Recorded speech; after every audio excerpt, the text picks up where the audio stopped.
with the board while questions will be answered. Speakers will be limited up to 5 minutes as indicated in School Board Policy, Section 2 through 30. The board does not allow or discuss personal matters during public comment. Verbal or personal attacks towards board members or any school district staff will not be allowed. Should that occur, the person speaking will be asked to sit down and not be able to continue with their public comment. Public comment is one form of communication with the board. If you have any other further comments or questions, please feel free to email me or Mr. Perry. Thank you for your time this evening, and we appreciate your feedback. If the first person would like to step forward and state your name for our record.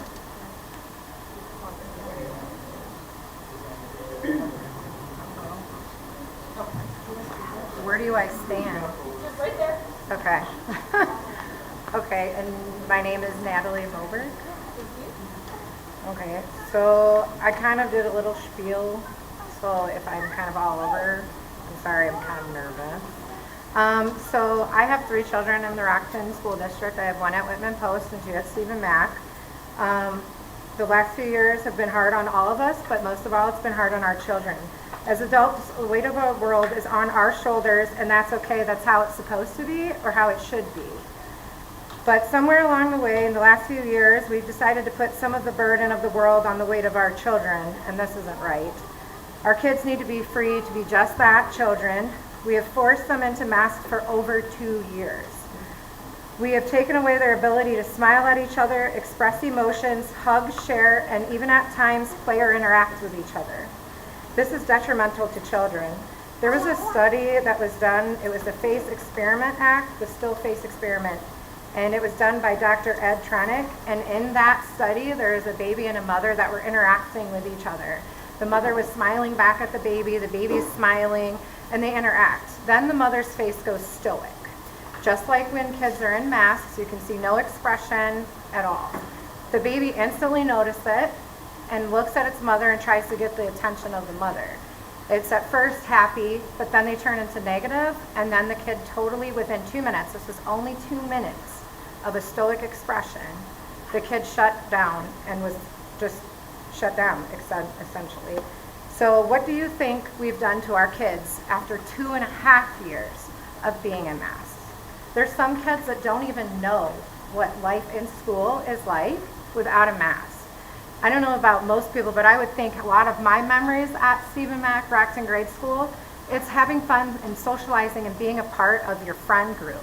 That's a huge part of their mental abilities and how we're developing them as people and individuals. I can't help but think that this lack of emotion and interaction is why suicide rates is so high among these young kids. There was a study that was done that I read about in Children's Hospital Association. They did a study, and just in the first 3 quarters of 2001, suicide and self-harm was up 47% between the ages of 5 and 8. 182% higher in ages 9 to 12. I'm really hoping you heard those numbers because they're disturbing.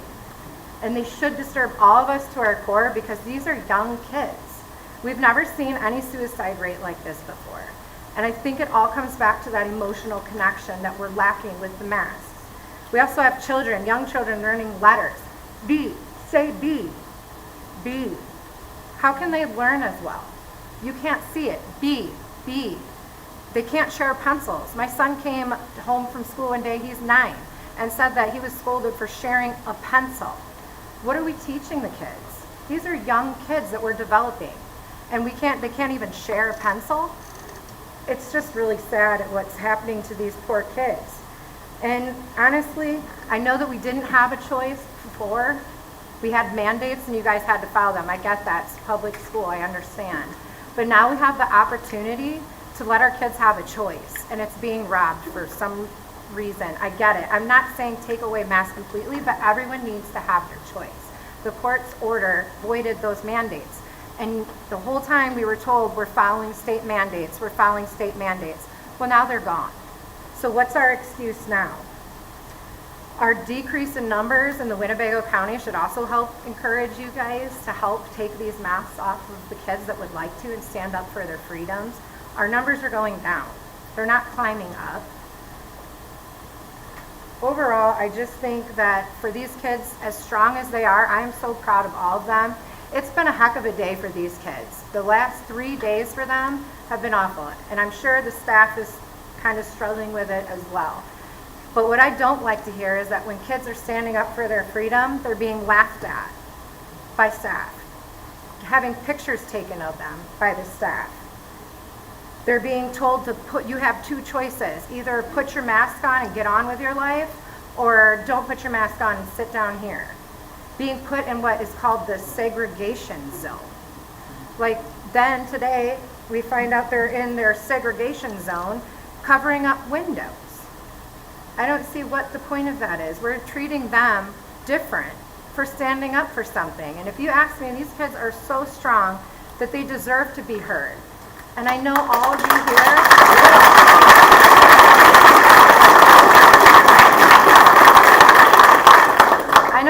you here, came into the school system because you care about our kids. But I feel like somewhere along the way, we've lost that, and now we're just stuck on a political agenda, and we're forgetting what we're doing to the kids. This is all about our kids, and they have a choice, they have a voice. And you guys should listen to them and let them be heard without any discrimination against them. And at this point, I'm worried about what kind of education are they getting right now. They shouldn't be second-class citizens in our school because they're standing up and speaking their voice. They deserve the same education, the same treatment as the kids that choose to exercise their right of wearing a mask.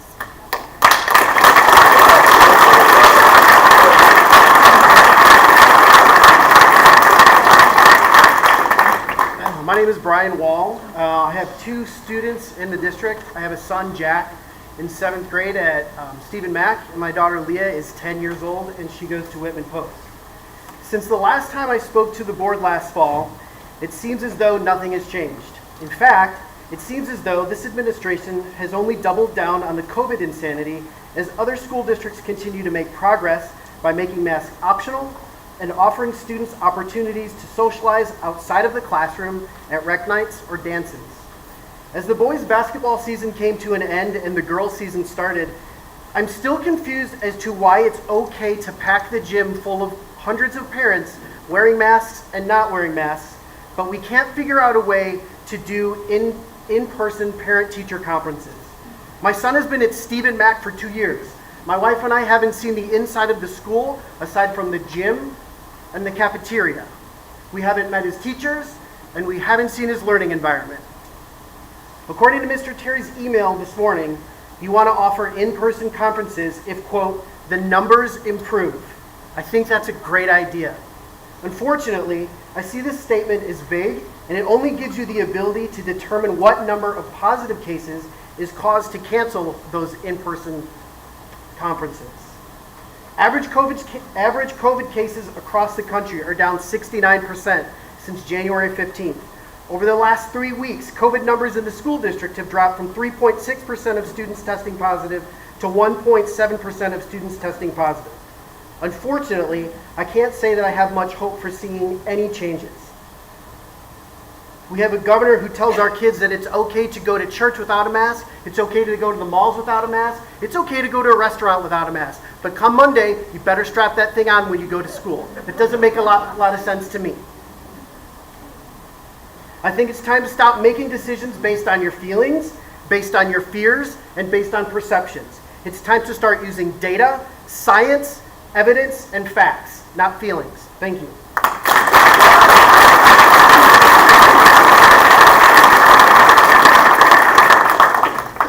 Good evening, board. First, I'd like to thank the board for keeping our students in class throughout the last 3 years. My son, who's currently in Miss Williams' 3rd grade Whitman Post classroom, has not had a regular year in school since kindergarten. I'd also like to remind the board that we have an entire school here at RGS that the students have never seen a regular school year, and how sad that is. I'd like to address the current situation happening in our schools. I'd like to see our board openly follow the TRO for the mask mandate and let our kids breathe freely and have the choice to wear a mask or not. In addition, I'd like to address our students currently being segregated for their freedom of choice. Chief Justice Earl Warren wrote that the doctrine of separate but equal has no place in public education. He called segregated schools inherently unequal and declared in the Brown case the students were being deprived of the equal protection of the laws guaranteed by the 14th Amendment. The 14th Amendment requires equal and civil legal rights for all.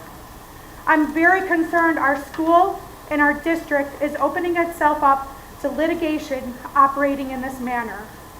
I ask that you allow our students freedom of choice and equal education in their classrooms. Thank you.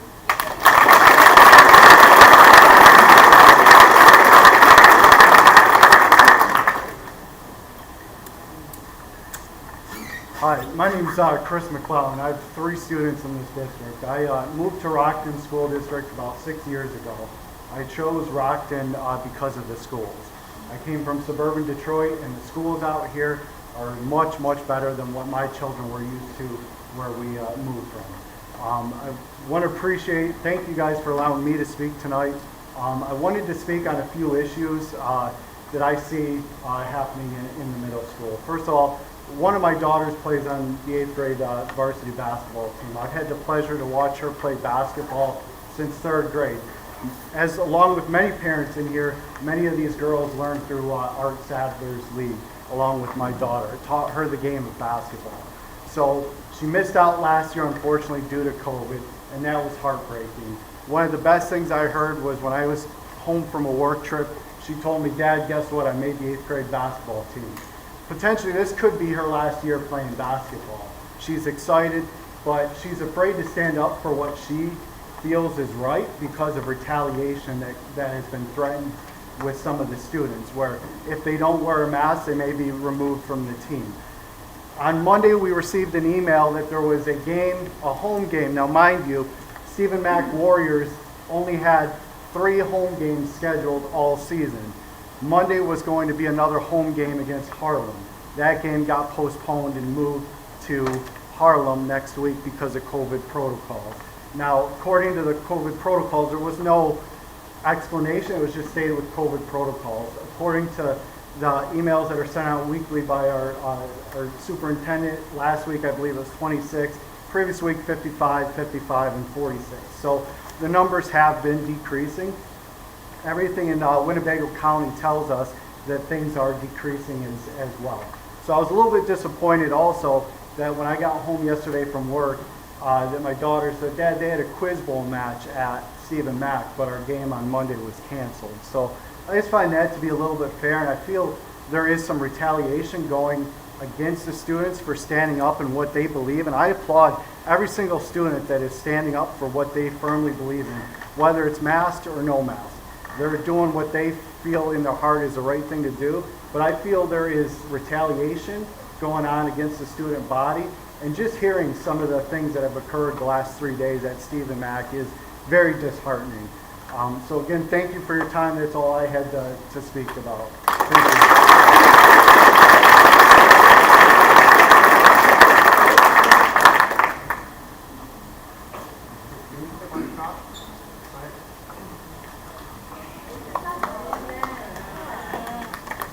Hello, my name is Logan Schultz.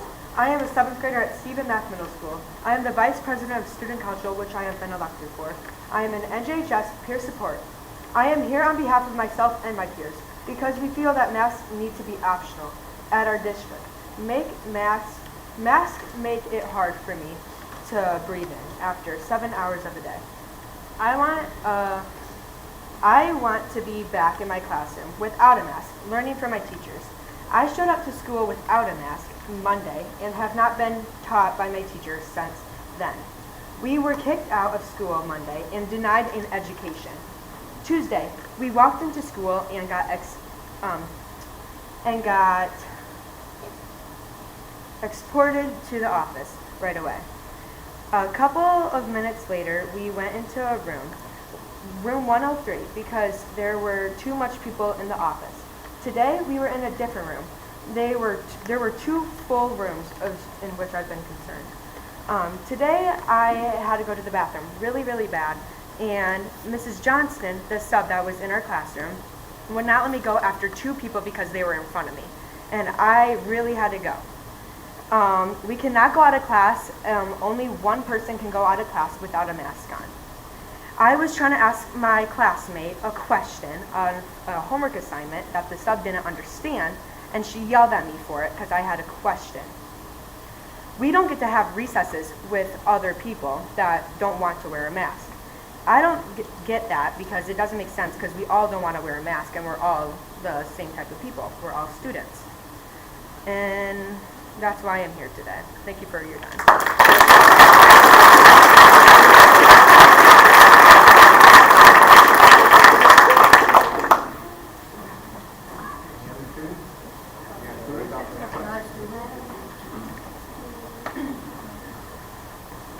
Good evening, members.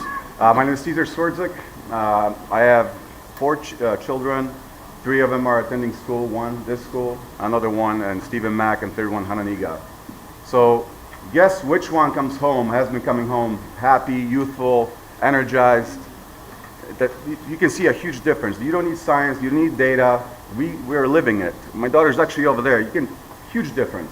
So I don't need governor telling me, oh, you know, you have to wear masks. It's just absolutely crazy to see that it does, taking the mask off, having the option, it does change the child, okay? Before I came here, this is my first time in front of you guys, I actually looked online on the bio for each one of you guys to see who I'm speaking with. And every one of you is a parent, your children are probably friends with our children. And it's, with that said, I think I don't know if you guys know what's been happening in the classroom with the unmasked kids. You know, a parent was trespassed from all school properties, right, for bringing in pizza. A child was left alone in the cold outside the school at Stephen Mack. Another one in the closet. That's you can't do that. Absolutely not. We need to change this. Given the option, you see the kids over here, and they've been standing up. They've been kind of creating a movement here, right? I hope it's not all driven by money. I really don't. I know that 2.1 million was funded to you guys. I hope that's not the main drive. You guys are in your positions. Please make a change, please, for our children. Not for me, for our children. They're here. You're here. Let's make it happen, please. Thank you.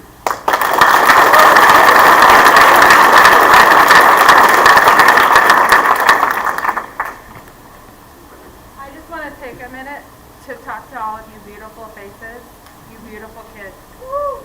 You guys are doing an amazing job. Look around you. We are all here to support you guys.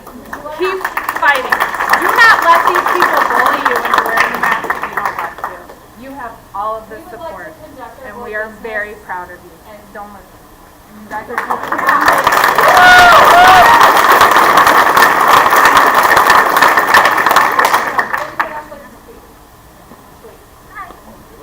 I'm sorry, Mike. My name is Sarah Myborg. I am the only named plaintiff on both the lawsuits for Hananiga and Prairie Hill.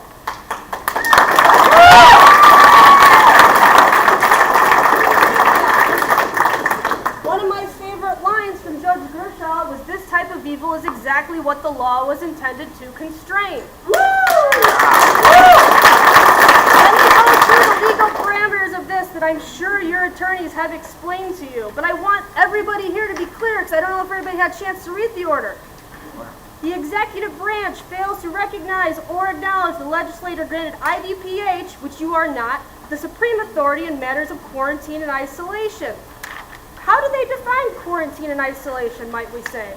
Well, prior to IDPH's emergency amendment on September 17, 2021, IDPH found that masks, aka devices, and tests and vaccines, aka procedures, were a form of modifying quarantine because they were a procedure intended to limit disease transmission.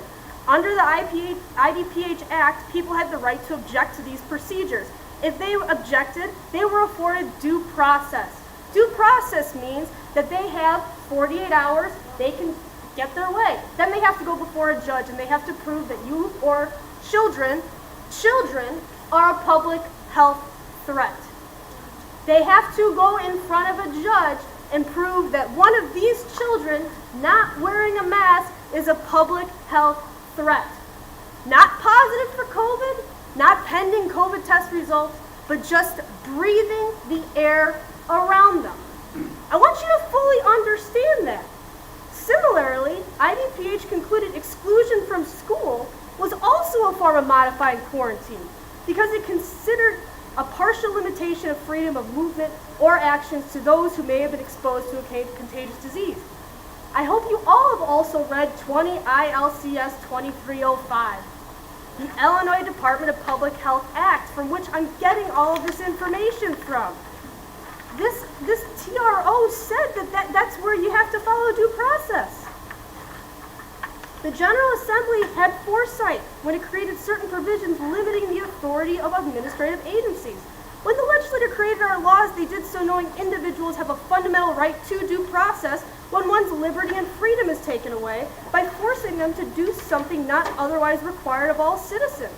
Illinois law prohibits Illinois State Board of Education from making policies affecting school districts which have the effect of rules without following the procedures.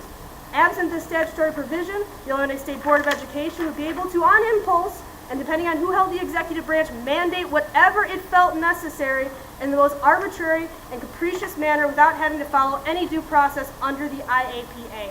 As for the matters at hand, it is clear that the Illinois Department of Public Health and the Illinois State Board of Education were attempting to force local school districts to comply with this guidance without any compliance with rulemaking. Again, this type of evil is exactly what the law was intended to constrain. Let me read another section of the Illinois Department of Public Health Act that was not in the judge's order. So I know several of you. I know Mr. Plord is an employee of the state.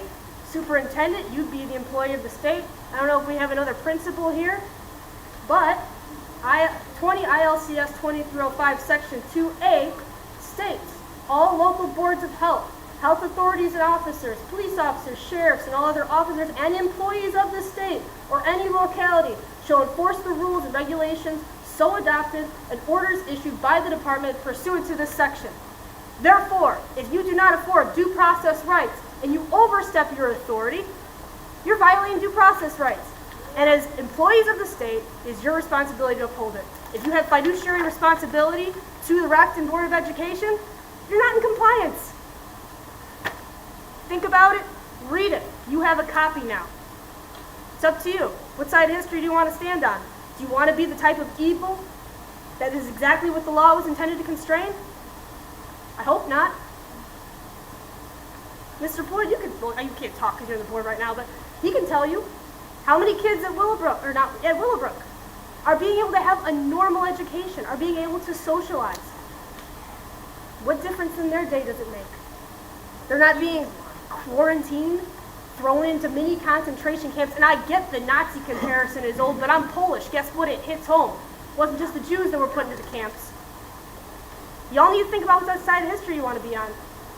Thank you for your time.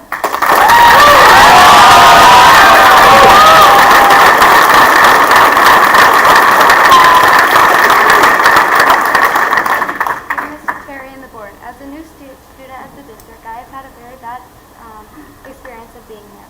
Yes, I understand COVID is going on, and it's really not fun for anybody. However, other schools are doing dances and other fun activities, because that's a part of your middle school experience. So I do understand that there does have to be safety protocols within those fun activities, but that does not mean to just take it away overall. At the police station, the kids that were kicked out of school have stated that our school is two-faced and is only nice towards the parents. They've also stated our school only cares about their reputation and the kids themselves. I'm so sad that our school nurse quit, and I also feel like that she just quit because she can't handle this anymore. Now, here's the thing. We've worn masks for 2 years now because the law said we had to. As soon as the law changed to our viewpoint, all of the other things you had said got washed away. The law clearly states all schools in Illinois have the option to wear masks or not. So this school is choosing to not allow us to try it like many other schools in the area. They've made 11 through 14-year-olds stand up for what they think is right, and is tearing other friendships apart that do not believe the same thing as other students. I thought I lived in the U.S., a free country, not a dictatorship. After this week of being in the classroom, I no longer feel safe or feel like most teachers and staff care about us. I thought schools always told us to stand up for what we believe in. Thank you so much for listening to me.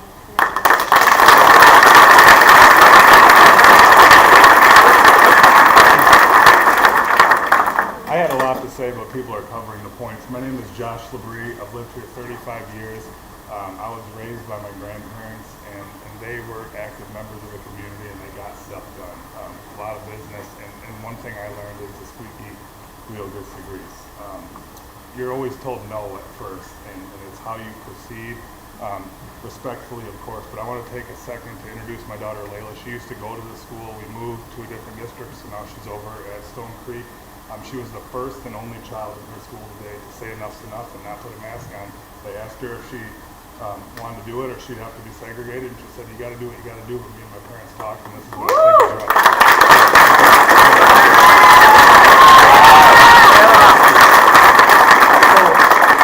I'm not trying to threaten anybody. I think we all have the same common goal here, and that's education for our children. But what you see here is growing, and it's not going to stop. And this is probably a tenth of what could be here. I mean, I had to cancel dinner plans, but how many people didn't cancel dinner plans with friends to come here tonight? This is probably a tenth of what's really out there. It's spreading like wildfire. It's bullshit. It's tyranny, and it's not going to stop. Yeah.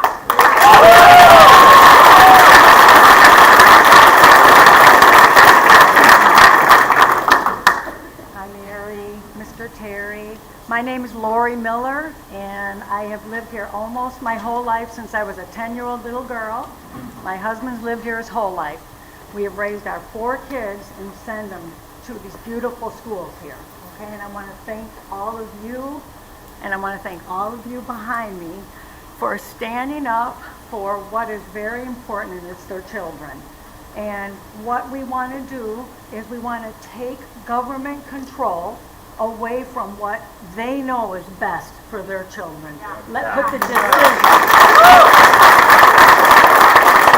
decision of their well-being, that's where it needs to be. And I just am very, very saddened by, I not only have 4 kids that we sent through this school system, and all of you know my children. They are good and decent children. A lot of you know them too. Adam, Holly, Eric, and Heidi Miller. We have taught them to be kind and loving to everybody, respect.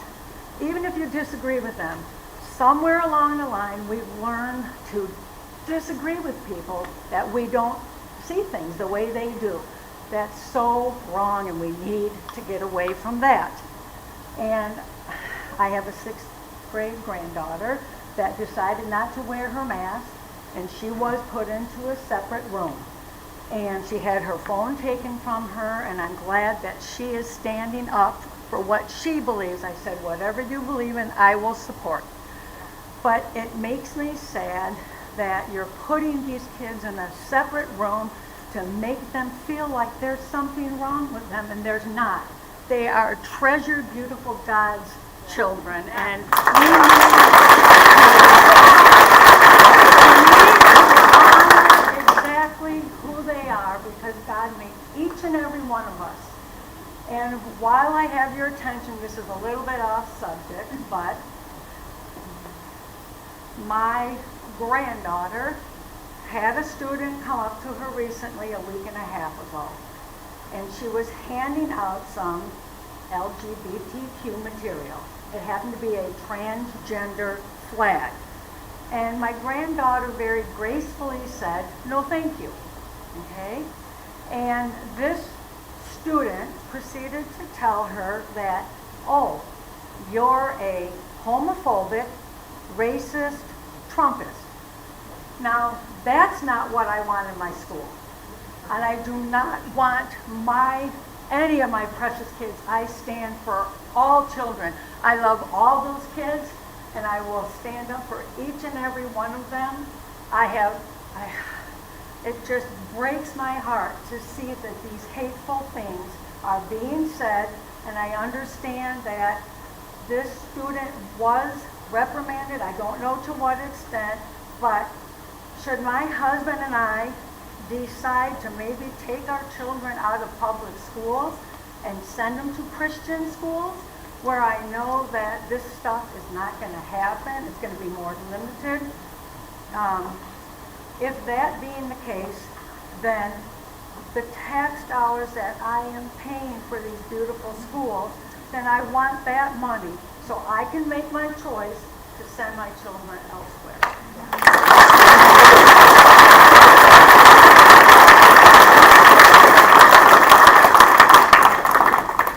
Hi, my name is Alicia Gadeen, and I'm a Rockton resident. You might recognize me from being here in the fall. I wrote many letters, I came up and talked. I sent you guys facts and information, and unfortunately we didn't win that. I'm back and I brought some friends this time. But I did want to say that now you guys have another option where you guys can go maskless. I know that you had mentioned before you were going to wait till you met a certain metric. I don't think that metric ever was met, and it's 7 months and the kids are still wearing masks, which is why I decided to take my children out of public schools. I found a school in Rockford that is mask-free, and that's where my children have been going, but yet I have to pay with my own money outside of what the tax dollars I already pay this district.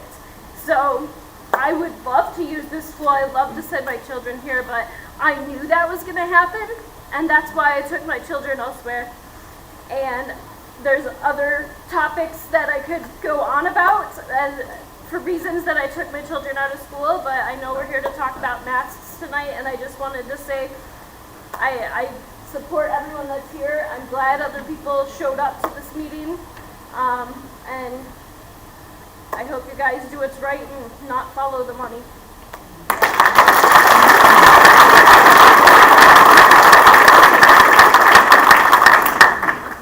Hey, I'm Pastor Steve Castle. I was the first minister in the nation to file a lawsuit against our governors, but also many governors' illegal dictates to shut down the church. Yeah. And based on the First Amendment. So I'm just a regular guy, father, husband, and I realized that when they were doing these illegal dictates that it violated the Constitution of the United States. I honestly could not find any support in that opinion until finally I got picked up by a law firm out of Chicago, and our suit finally went to the Supreme Court, and the Supreme Court said Pastor Steve Castle's interpretation of the First Amendment is right, and Governor Pritzker is a tyrant.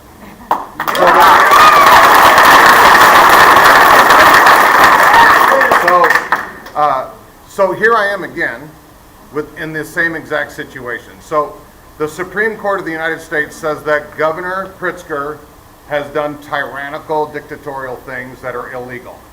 Now we have another judge in the Illinois judicial system that says Governor Pritzker has done illegal, dictatorial mandates, and even went so far as to call them evil. And so most of the schools in Illinois, at last check, it was over 90% of all the schools in Illinois said, "You're right. He's a dictatorial tyrant. We're not going to play that game. We don't want to position ourselves for any lawsuits and cost the parents any more than they've already lost. We're going to go ahead and go mask optional and agree with the law." And then here we are in a room with 200 parents and students who are saying, "Why aren't you?"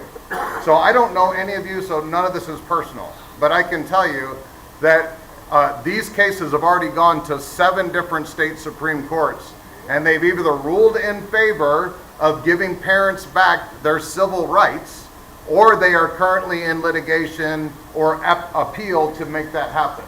So the bottom line is it's going to happen. Yeah. So here's the reality. I pray that you guys do the right thing, the non-evil thing tonight, and rule that, hey, maybe we missed it. We're super sorry.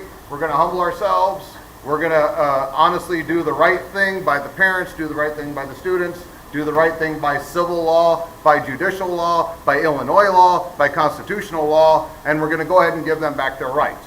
Yeah. I hope that you do that. If you don't, I need to let you guys know that I'm in constant communication right now with 5 different attorneys, 2 law firms. Yeah. One of them is a national law firm who are ready to take on these kind of cases. And just to be clear, these cases will be civil suits that will be directly against you. Yeah. Any person that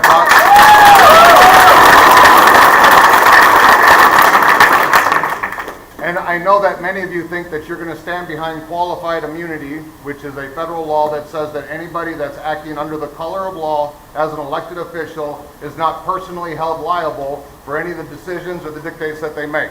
Just so you know, qualified immunity is not qualified when you are taking away people's civil rights. So you are not going to be protected by qualified immunity if that's what you're hoping for. And I know also many of you have surety bonds and you think that those are going to protect you. When you are actually doing things that are violating people's civil rights, which is constitutional Bill of Rights, and you are currently violating the Fourth Amendment rights of every one of these parents and the Fifth Amendment rights of every one of these students, because they have a right to the liberty and to the free use of oxygen unless they have it taken away from them by due process of law, which is why Judge Grishow called it evil, because none of them have had due process of law. And so I just wanted to make you guys aware of the fact that if you don't do the right thing by the Illinois Constitution, by the federal Constitution, by Illinois statutes, that you are going to make yourself liable for personal civil suits. And these civil suits are also not only going to be monetary, but they are going to carry with them the adjunction of the fact that you are going to be named as child abusers. Because there are 200 current studies that are, there are 200 current studies by medical doctors, by scientists, and by psychologists that say, and I'm just going to quote them to you. If anybody wants the studies, I will send them to you. I have them all in one document.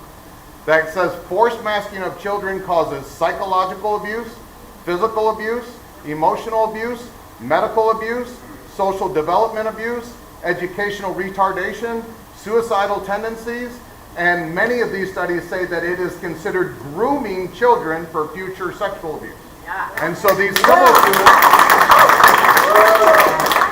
civil suits will also bring up all of these scientific, peer-reviewed medical proofs that state that anybody that forces a child to do the things that are contradictory to their conscience and to their physical body, they will be liable for those kind of things. So those civil suits will not only be against you monetarily, but they will also attach to your name for the rest of your life the title child abuser that will go with you for the rest of your life. Now, obviously, I don't know any of you, so this is not personal. I'm just telling you the law.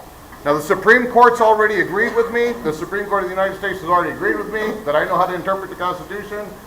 Judge Grishow has already agreed that we know how to interpret Illinois law and Illinois Constitution. And if you're going to gamble and play the game that you think that Pritzker, who's already lost multiple suits, that his mandates are legal, then you are in a very tenuous place, and you are probably siding on the wrong side of what your craps game might end up having pan out. And so, again, I don't know any of you, and I'm a pastor. I'm just trying to rescue people, to give opportunity for people to live in freedom, to live in liberty, to do the right thing. And I honestly believe that all of you, if you guys are all parents, just like one of the other ones said, if you're all parents and you all care about kids and all that kind of stuff, and maybe you just found yourself on the wrong side, let me tell you this. Your lawyer, your school lawyer, who works for an insurance company, who does not have a personal vested interest in Rockton School District 140. He works for an insurance company. And he's giving you legal advice based upon what an insurance company thinks is the right thing for the insurance company, not for Rockton 140. And if you're going to side with his opinion and maintain your stance, then you're going to set yourself up for everything that I just said. Now, again, I'm not trying to threat, I'm not trying to make it sound terrible or evil or anything like that. It's already been determined that it's evil. The Supreme Court's agreed with it. These kind of understandings of the Constitution. I'm just making you aware and giving you information maybe you didn't have before this moment, that there is some greater gravity to the decisions that you're about to make. So I honor you. I thank you for your service to these parents, to these kids, to these kids. So this is nothing personal whatsoever. And I'll be happy to give anybody all this information, all the documentation that proves everything that I said is judicially solid and is also medically solid. Now, I'm going to end with this. Nelson Mandela said, "There is no keener revelation as to the soul of a society than the way in which they treat their children." And I would say,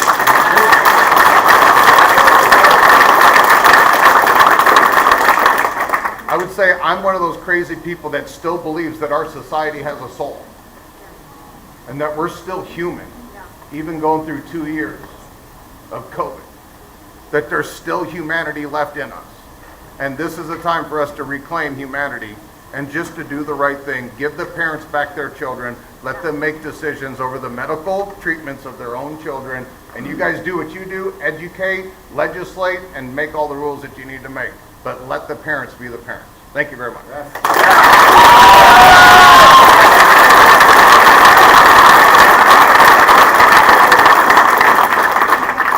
My name's Jennifer Hutchison, and that's actually my pastor, and I'm super proud to call him my pastor. You probably have not heard of me, but I am the parent that brought the lawsuit along with 3 other families to Winnebago. And Winnebago has heard from us at every single board meeting. So I'm here to tell you, since last summer, we have been fighting this fight, and we're not giving in. And now that the other schools have listened to the law and have done the right thing of going mask optional, including our school, I want you to know that all of us who've been fighting this fight since July or before and waking up a lot of the parents, we're coming here now because we're done. We're done at our schools for right now because they have done the right thing. So now I want you to know that you are the ones in this area that are, what you did to these kids today is absolutely disgusting.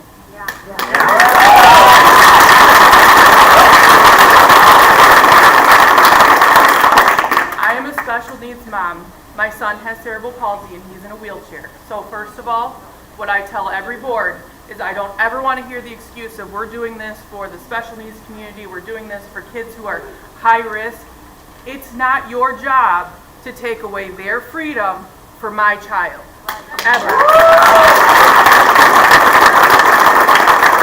So I just want to get that out of the way. As a special needs parent, I'm telling you, if my child is high risk, it's my responsibility to take care of him, whether that be to keep him home, whatever that may be. We don't get to take away the right of bodily autonomy from anybody because we are uncomfortable. And that's what we have fought for. We're not saying that you have to ban masks or anything like that. What our goal is, and will continue to be, is that we are giving freedoms back where they belong so that the parents and the students can make the choice, because it should have always been that way. And now it's time. You guys are like the only school in this area. And that's what I'm saying. You see all these people, just like the other dad said, there are way more. I had to change a bunch of things around and have people help me with my kids so I could be here. I live out in Pecatonica, but I will come out here. We will come to every board meeting. And I'm not saying that in a mean way or a threatening way, but I'm telling you, we're not going away because now you are going to be our focus.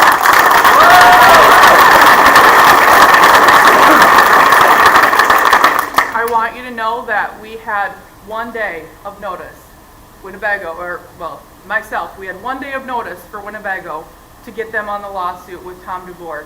And this community in this area rallied to raise a large amount of funds in a very, very short amount of time, because as many people as there are here, we have networks of people who are willing to financially help. So if these parents decide to bring this suit against you guys, which I don't think you guys even want, I don't think you want that.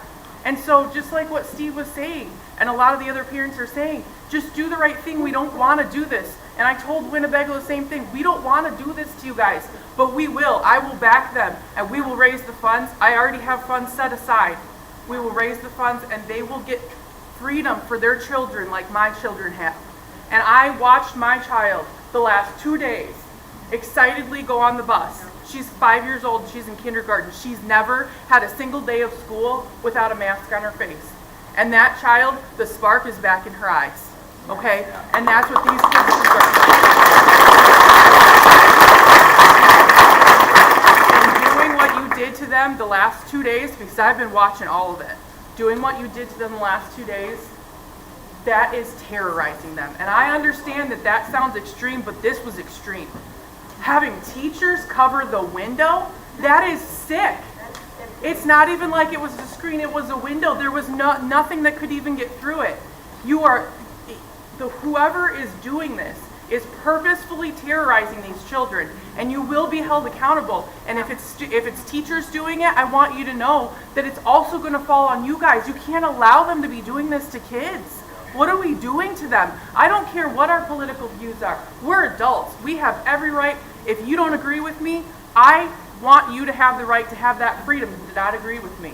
But let's not drag the kids into it. We're done. We're done dragging the kids. All right?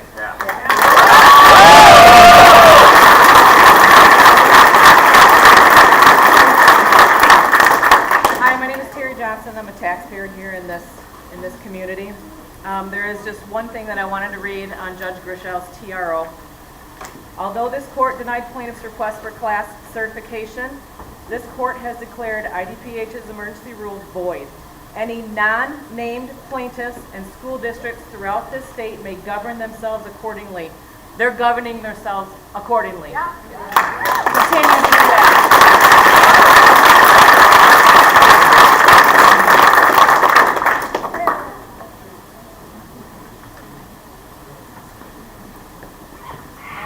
Hello.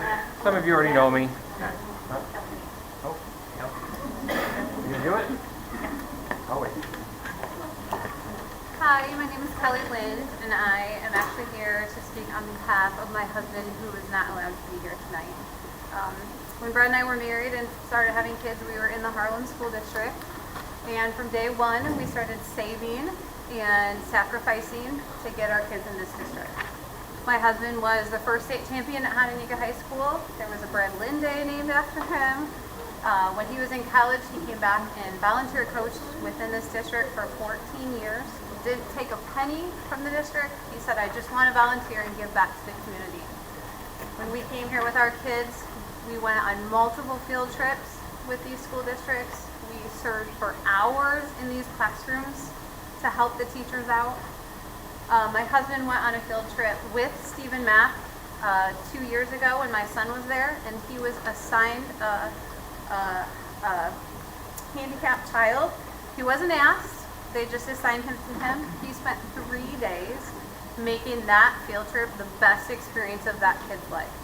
He did everything he could to make that the best experience for his life. Every single staff member and teacher that was on that trip at the end of that weekend came to him and thanked him. They said, we cannot thank you enough for what you did. You were not asked, you were not expected to do this, but you did this out of the goodness of your heart. Until this week, we have been very respected in these schools. Our kids have never had a problem in any of these schools. I walk into the staff, and the staff tells me how great our kids are. I walk into the office, they tell me how much they appreciate our girls, our kids, and how respected they are and how respectful they are to them. Because my husband came this week and asked a few questions on Monday, and then he came yesterday as a favor to another parent to handle a situation regarding food being delivered to the school. He got into a disagreement with a staff member. He was not disrespectful. He did not threaten her.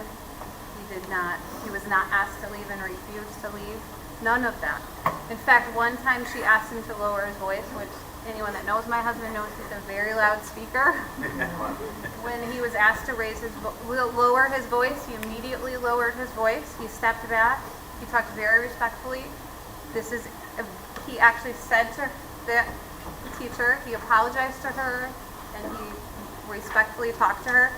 He actually went back to our house, and 20 minutes later sent her an email, and he asked me to read it. This is exactly what he said to her in person. Then he also went home 20 minutes later and sent this to her. I am very sorry for raising my voice. It is a habit I have when I get excitable, and it's not meant to be in any way, meant in the way that it came off. I don't mean it to be yelling at you. It's a fault of mine that I struggle with and I deal with daily. I hope you know that I don't have anything personal against you. Frankly, we're just done with this. Most likely we will end up homeschooling our daughter, like we did our other daughter. We are just trying to determine if it's best to do that now or later. Regardless of your position on this issue, I don't mean anything to be directed at you personally. I will, however, have to continue advocating for my daughter. It might be hard for you to believe, but I really, truly wish the best for you. We never got a response back. He We never got a phone call, never a phone call of saying, can we talk about this? Can we discuss what happened today? Instead, the police showed up at our house at 5:30 last night and told him he is not allowed on any of the Rockton School District properties again, or he will be arrested. I just want to say that seems like a lot of years and a lot we've poured into this district in one incident. One incident. It wasn't addressed. It wasn't talked about. One disagreement we have. One. After years and years. And that's what happened. So I'm asking you today to remove that trespass order.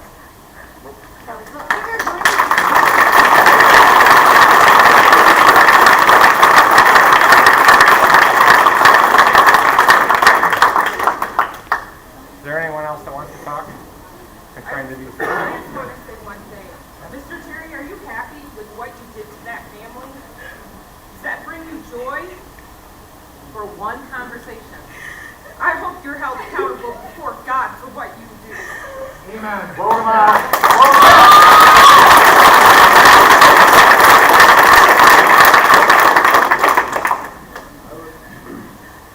Get their pension too. I think you should answer that next question. That's a yes or no. What do you think, dude? Yes or no? They really can't. Do the right thing, email them back. I would say that you have to consider human beings as a whole. Physical, spiritual, and psychological. Even if a mask is shown to protect these children that are really of no significant risk, no relevant risk, if the permanent damage that it would directly cause to psychological and the spiritual harm far outweighs any potential gain that could be granted by being forced to wear a mask consistently in school. So I think just remembering that aspect now as an adult, as a grown man, as a grown woman, when choosing to wear a mask or being in that environment, you're more apt to handle psychological stress and layers of that. When you're in the development stages of life, facial interactions are huge, personal touch is huge, friendship is huge. Friends are your life at this age, and they're being torn farther apart. Your personal relationships develop you not only physically, but psychologically and spiritually. You learn how to behave, you learn how to be a husband, how to be a wife, how to be a father, how to be a mother when you're a child. A lot of that is learned from the interactions you experience as a child. So again, any potential gain that could be gained by forcing a child to wear a mask will be far outweighed by the physical, by the spiritual, and the psychological trauma that will surely be enacted upon.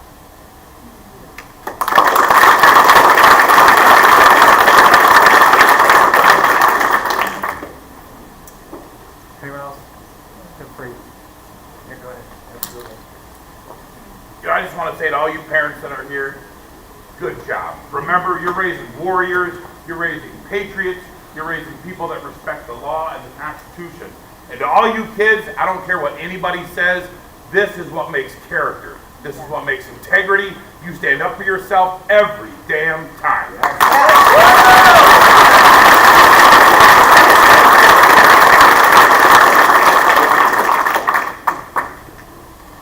Okay, one more. Go ahead. I didn't really intend on asking a question, but as a taxpayer and as a member of law enforcement, I want to know why the police are coming into our school district, okay? If it's a disorderly issue, fine.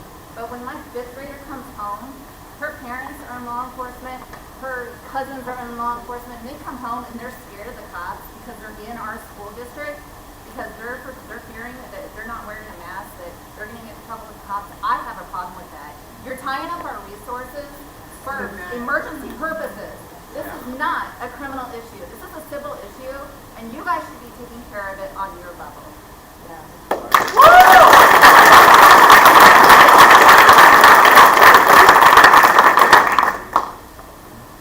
Okay. What I think we've got here is a difference of opinion and how to treat our kids the best way we think we can do. We have your opinion, we have our opinion. Would you say that's a fair assessment? Does anyone know your mission statement? Can anyone recite it? Do you guys know it off the top of your head? You should, right? I'll read it real quick. to work together with families and the community to inspire each child and to provide an outstanding educational foundation. Their own mission statement. Okay?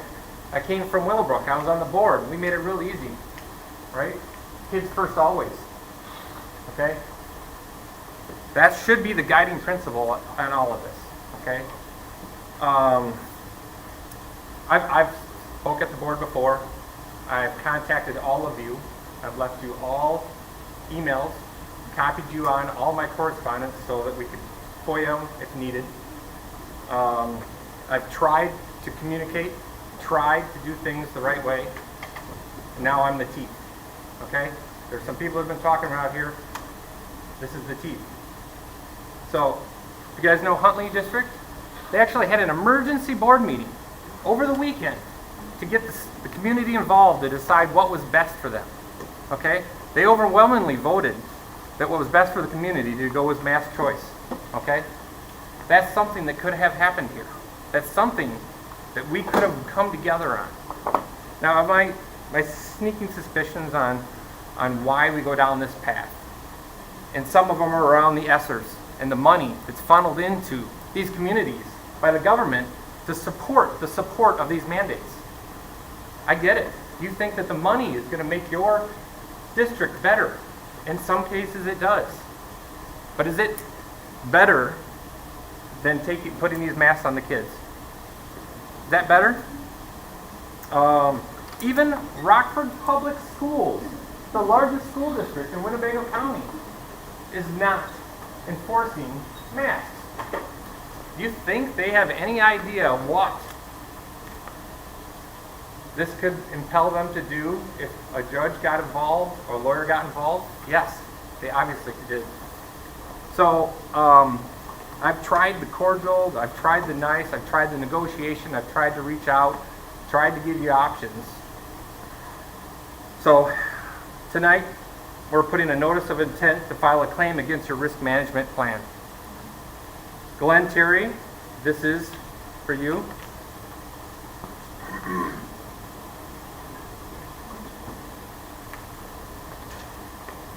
And we have plenty more parents willing to risk and put this in front of all of you. And I don't know if you guys know what this means. This is your surety bonds. Okay, the gentleman before talked about this. So Glenn Terry, Cynthia Driggers, Carson Breed, Mary Newman, Kelsey Lucian, Stephen Harkness, Scott Robinson, and Mike Fleur. Rockton School District 140 Superintendent and Board of Education members, Matthew and Amy Milan of Old River Road, indict you on 8 state violations, 7 federal violations, and 7 international. I'm not going to go through every single one, but here's a few of them. Your violation of the oath of office you have sworn to uphold the Constitution of the State of Illinois and the Constitution of the United States. You have failed to uphold both of these constitutions. We live in America and we're free to live our lives without restrictions, abuse, and unlawful mandates from elected government officials. Judicial relief in a person's exercise of religion has been burdened in violation of this act. That person may assert that the violation as a claim defense to the judicial proceeding and may obtain appropriate relief against the government. Each parent who has sought a medical exemption or religious exemption in this district has been denied. I specifically know a young little girl with Down syndrome is told that her quarantine has to go longer because she's bad at wearing masks. Yes. Section 105 ILCS 522-12, preventing or interfering with a child's attendance at school. Whoever by threat, menace, or intimidation prevents any child entitled to attend a public or non-public school in a state from attending such a school or interferes with such a child's attendance at a school shall be guilty of a Class A misdemeanor. Actually talk to the police officers. This is enforceable. On 2/7, there were multiple kids denied an education and were sent home. You must have come to your senses a little bit because the next day you admitted them. To me, that's admission. Anyone else? Yeah. Correct. ILCS 527-23-7, General Assembly finds bullying includes cyberbullying and means any severe or pervasive physical or verbal act or conduct, including or communications made in writing or electronically directed toward a student or students that is reasonable predicted to have the effect of one or more of the following: causing a substantial detrimental effect to the students or students' physical or mental health. I sat here last fall and talked about mental health. We didn't change anything. I talked about how 700 kids in the entire pandemic died. 700 kids and 42 million. And do you know how many kids are dying of suicide right now? You guys remember? We talked about this, right? Any of you could shake your heads. Thousands and thousands.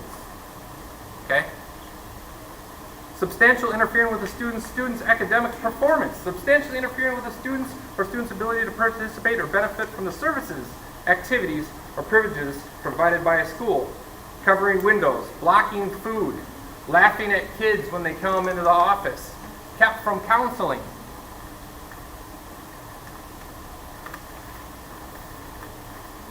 U.S. Code, Federal Violation, 1983, Civil Action of Deprivation of Rights. Forcing mandates on children has caused behavioral problems, learning disabilities, and damaged social skills. Conspiracy to interfere with civil rights. You have placed restrictions on schools and principals to force them to follow these mandates, requirements, or to be believed or relieved of their duties. You've made them police for the governor and their mandates. I don't believe they like to be in that position. It's either write them up or be written up. Do you like to be in that position? Teachers of the districts have been coerced into accepting experimental vaccines that are not FDA approved in order to continue their employment. Do you understand why the government would say, I'm not going to tell you what's in these vaccines until 2024?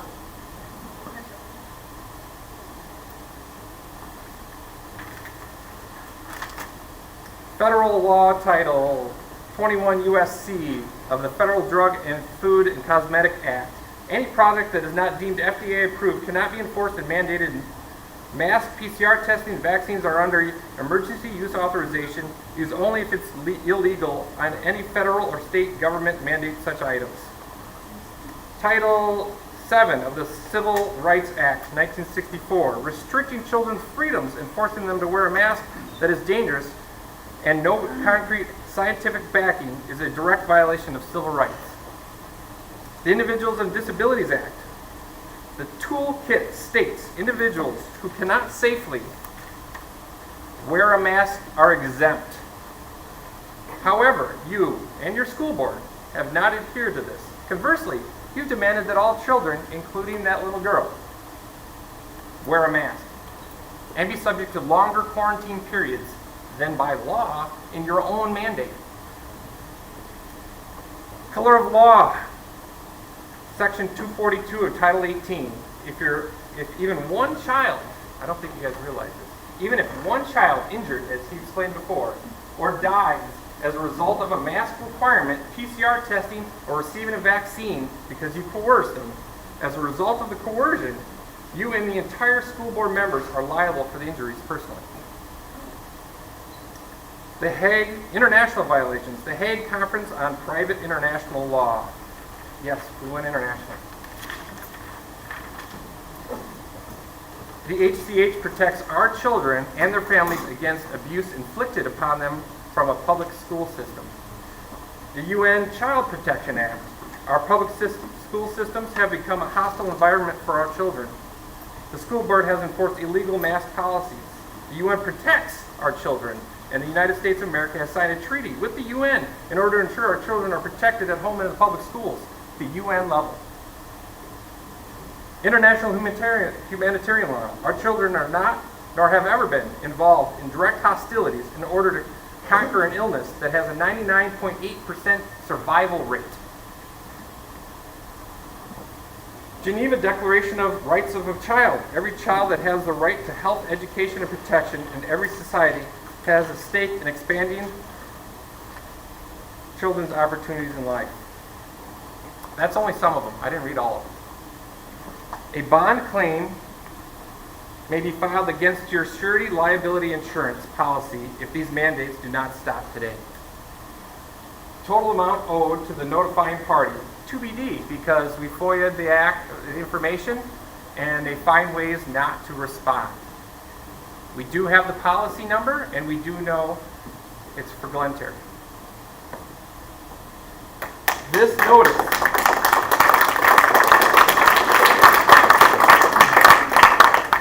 This notice is to provide and inform you that the notifying party has provided the above descriptions of the unconstitutional illegal actions that have endangered the health of my children attending this school district. If these illegal mandates do not stop today, I'll seek damages of the full amounts listed. If this action does not stop today, the notifying party will claim against Lloyd's of London, Arthur J. Gallagher Company, PK 1010721. You have 5 days upon the receipt of this notice to correct these violations at this school in the Rockton District 140.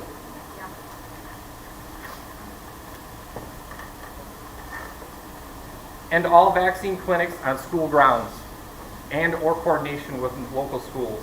Halt all enforcement policies that require universal masking without parental consent. This includes forcing vaccines on teachers and masking the teachers of the district. Discontinue segregation of masked versus mask-free students. Halt testing on non-vaccinated students. End quarantines. Stop coercing all forms of COVID-19 propaganda concerning how dangerous this is to our parents and our grandparents, that all children should want to save their lives by getting a vaccine and they should choose for themselves and do not need the consent of their parents to do this.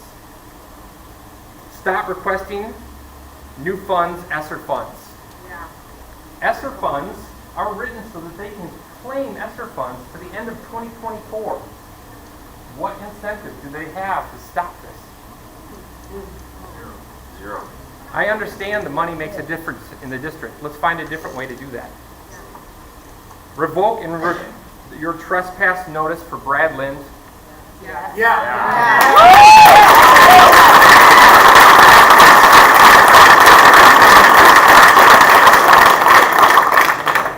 And finally, the immediate resignation of our superintendent, Glen Terry.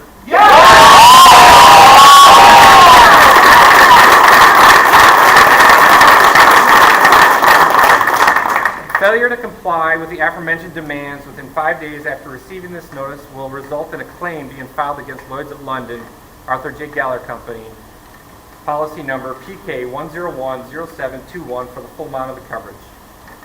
I'll furthermore look into the federal court filings, as that gentleman suggested. We sincerely hoped a reasonable resolution could be worked out. I really did. Countless emails, calls, meetings, not a single response from a board. Even after asking for an outside dance when COVID levels for your own board meetings were at zero. Zero. What hope do we have in the next 2 years to 2024 when we can still receive funds? They received $1.7 million right now to buy air conditioning, more computers. I get the understanding. It makes this district better. We got to find a better way. All of which is unacceptable. Thank you.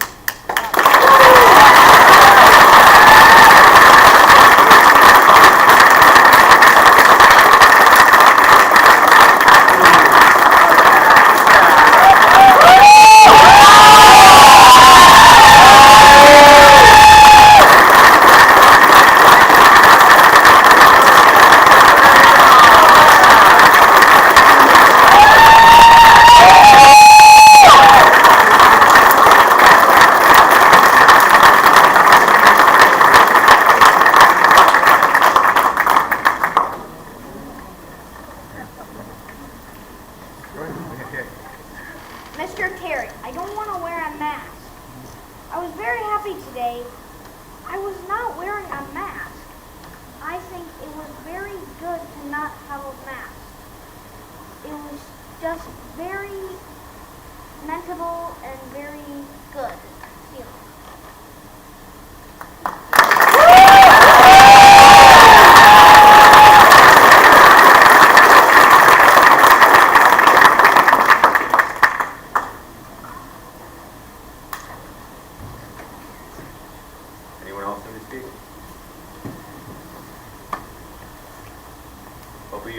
account what we've started here, and it's not going to end.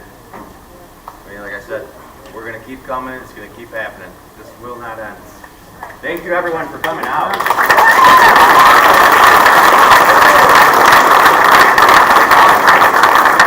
All started Monday. We all got out here. This was great, guys. Good job. February 22nd for Roscoe School District. All right.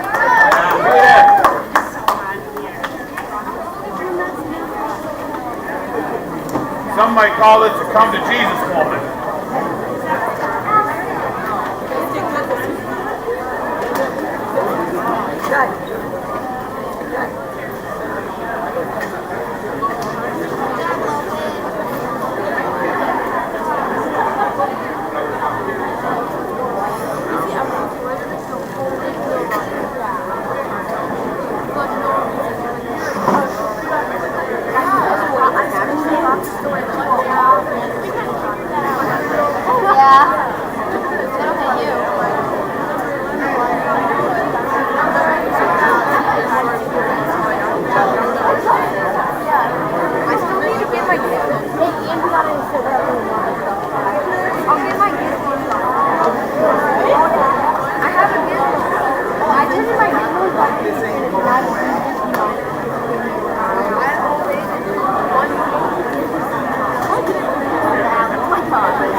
The following item will be added to executive session topic, other matters relating to individual students.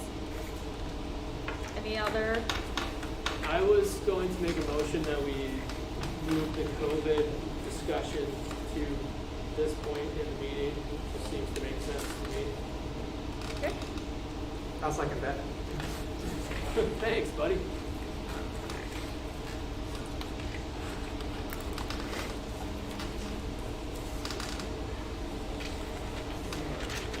Thank you. Any other additions or corrections to the agenda? Okay. Well then, we're going to move on to number 11, COVID. Go ahead, Scott. Would you like to start? Yeah, I was expecting a larger audience, but they're not interested in this. They just want to. They don't want be to. heard. They don't want to hear the discussion. And you're live on simulcast. Right. Yeah, you can go out to all your fans throughout there. So, you know, what I was going to say, I wanted to say to the folks who are here, is that, you know, personally, I think I'm going to shut the door. Excuse me. Yeah, it's a little echo. I'm only speaking for myself, and I'm not the board's attorney. I had a great joke lined up too. I was going to say, I'm an attorney. I've been an attorney for almost 20 years. I was also a high school teacher, and I'm used to speaking in front of rooms of pissed off people. So this isn't anything new for me. But well, good. All right. So in fact. What I was gonna say, and I'm gonna take my mask off so people can hear me. One of the things I wanted to say, and my name's Scott Robinson, by the way. I've got 2 kids in the district. I've got a student, a freshman at Hononegah, and I'm new to the board, relatively new. I used to be a high school teacher. I used to teach at Hononegah. I'm an attorney. I've been licensed to practice law for almost 20 years. And you know what? I guess just speaking for myself, not speaking as the board's attorney, but as a lawyer, I have a perspective on this TRO. I have a perspective as a parent, and I just wanted to say, first of all, I don't disagree with most of what people said here tonight. My wife and I get into fights because when we go to the store, I don't wear my mask. My wife's like, Scott, wear your mask. And I'm like, no, I don't want to wear my mask. We got into it about whether my son, my high schooler, should wear his mask to school. I don't think he needs to. She thinks that he does. She teaches at Hononegah. She's a great lady. I'm not trying to badmouth her, but we disagree. We disagree on this issue. I'll just tell you, and I'm probably gonna.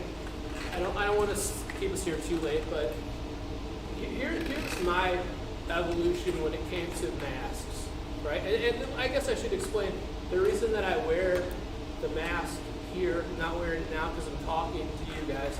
The reason I wear it here is because our school board, of which I'm a member of this body, has passed a rule that requires me to do it. So, you know, could I just say, I'm not wearing my mask, guys, you know, forget it. I could, I don't, I choose to wear it at the school board meetings for that reason. I don't wear it anywhere else. I don't wear it to church. I don't wear it to the grocery store. My wife gets mad at me. She's like, wear your mask, Scott. And I'm like, I don't think it does anything. I don't think it protects me from COVID. That's based on my personal research, my experience. I don't think so. She disagrees with me. Reasonable people, I think, can disagree on that issue. This whole idea about, you know, what it's doing to kids, I I don't think you're wrong. I think it's important for kids to be able to see faces. I agree. I personally, as an individual, I agree with that. You know, I can't speak to a lot of, you know, what was brought up here about, and nor should I, because this is not a back and forth, and I'm just one guy. I can't really talk about, you know, these other issues, but what I wanted to do was just, as somebody who's educated in the law and experienced in the law, to sort of give a perspective on, and I think it's the perspective that our board's attorney shares on where we're at as far as the law, the TRO, the thing, really the thing that has changed from the time that we enacted our policy. And that's kind of what I wanted to speak to. Oh, I'm sorry. If I were the dictator of the school board, I'd be like, yeah, sure, let's go, let's talk, but I'm not. So, this pandemic, I think we all know, or if we don't know by now, we probably should. The whole thing, and again, it's just my opinion, has been mishandled from the beginning by our state and our national governments, right? I mean, don't even get me started. Like the whole thing has been a clown show. It's shown us. It's pulled. I guess I'll say it's pulled a mask off of some of the, at least for me, and I think for a lot of you, and I think for some people on the board, maybe everyone on the board. It's shown us some things about our society and about our, you know, our governments plural, national, state governments, that maybe people were aware of before, and it just became more pronounced as a result of this. People have used this pandemic to gain political power. They've used the pandemic to gain money, you know. They've used the pandemic in a lot of ways, most of which, in my opinion, have not been to ask what is best for the people, what is best for, you know, sick people with COVID, what's best for kids. And I'm not talking about us as a school board, because I'm going to get to that in a second. But it's been, to me, a revelation on just how corrupt, how you know, mishandled, ineffective our governments are. Again, national and state, I'm talking about specifically. There's nothing that we can do about that as a school board. All we can do is deal with this issue locally. We have to respond to the law. We have to follow the law. I mean, obviously, and it sounds like there's some disagreement as to whether we're doing that or not. I contend that we are following the law. But, you know, as a school board, as a school district, I can assure you that there is only really one reason why we're here. To become school board members, this is a volunteer position. But I'd rather be home drinking beer right now. I'm not gonna lie. I appreciate you guys. I appreciate you folks coming here. To me, seeing 200 people in a room saying, "Look, we care about this issue. This is a problem. You know, we care about our kids. Please do something about it." That's not a bad thing. It's a good thing. That's the way it's supposed to work. This is representative democracy. We don't live in a democracy. We live in a republic. We elect people like us, you know, to represent us at the local level, at the state level, at the federal level. And as far as I'm concerned, and I know it's true of these other board members, we're parents. We live in this community. We're here because we want to do right thing for kids, for students in the school district. That is the only reason. We're not getting paid for this. I mean, it's tough to sit up here and listen to, to things that people are discussing that happened at school, some of which sound, when you're discussing them in a forum like this, they sound horrible. It pains me. Like, I didn't like sitting here and listening to some of this stuff. We do it because we signed up for this, because we want what's best for kids in this school district.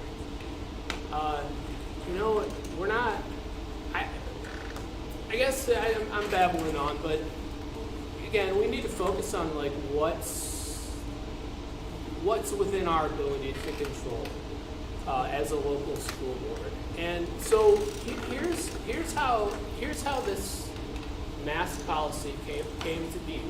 And here's why I don't think that the Sangamon County judge's order affects our policy.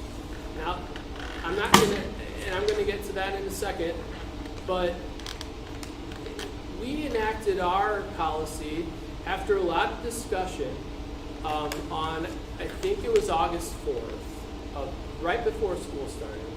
And we had a lot of back and forth about it. I personally had desired that masks would be optional at the beginning of the school year. These men and women disagreed. And so we came up with a policy that seemed to us, and I agreed with it, to be workable and a compromise. Something that A, took into account the perception that masks are what protects kids from COVID. Also, that masks are what protects kids, family members at home from COVID. That was part of our discussion. So we said, if the COVID numbers get below a certain threshold, then masks are optional. That was our remedy. That was what we came up with. It wasn't, again, my personal ideal outcome, but I went along with it because it seemed reasonable at the time. In fact, in retrospect, things have happened, right? I was pretty sure when we enacted that policy that our numbers, the metric that we would have to hit in order for this mask policy to become optional was going to happen. I was pretty sure. But then the new variant came, and don't even get me started about these variants. The new COVID variant came, and the numbers shot way up, right? So now, I don't know, I didn't look at them for today. I looked at them, earlier today for yesterday, for what it's worth, and it was like 500 something cases per 100,000. And when I saw that, I was like, whoop! And this is part of the whole madness of COVID. I was like, whoopee! The COVID cases are 500 per 100,000. Like, yay, hooray, that's great. Because it was like 2,000 per 100,000 a couple weeks ago, or a week ago, I don't know. You look at the numbers in other countries like South Africa where they first discovered this variant, it's like, goes away. So who knows what's going to happen. But I guess my point is, we're sort of, and I think, again, I'm not speaking for anyone else on the board. I'm just giving you my own thoughts. Like, the numbers they mean something different. They don't, what we passed in August is not necessarily, conducive to life in February 2023. So, take that for what it's worth. But the point is, we passed that policy on August 4th, fully intending that masks would become optional once we hit those numbers. The governor in his wisdom, and I don't know that. I have my own opinions on whether the governor's emergency executive orders are lawful or not. I have my own opinion about that. As a school board, we don't have the luxury of being, giving the middle finger to the governor and saying, look, we don't think you're acting within your lawful authority. You need to, we're going to do what we want to do, right? Some school districts tried that. Some school districts said no. Governor's mandate, I think it was Executive Order 18 requiring masks in schools. We're not going to do it. And so what happened? The State Board of Education said, well, if you don't do it, we're going to take away our recognition of you, so you can't be a school district anymore, right? That was the threat.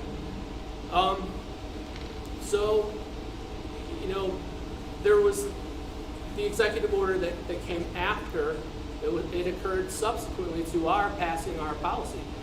Our policy didn't take that into consideration. The only effect that that executive order had on our policy was that it meant that if we hit that metric, we couldn't, again, you can question whether the governor's executive orders are lawful or not.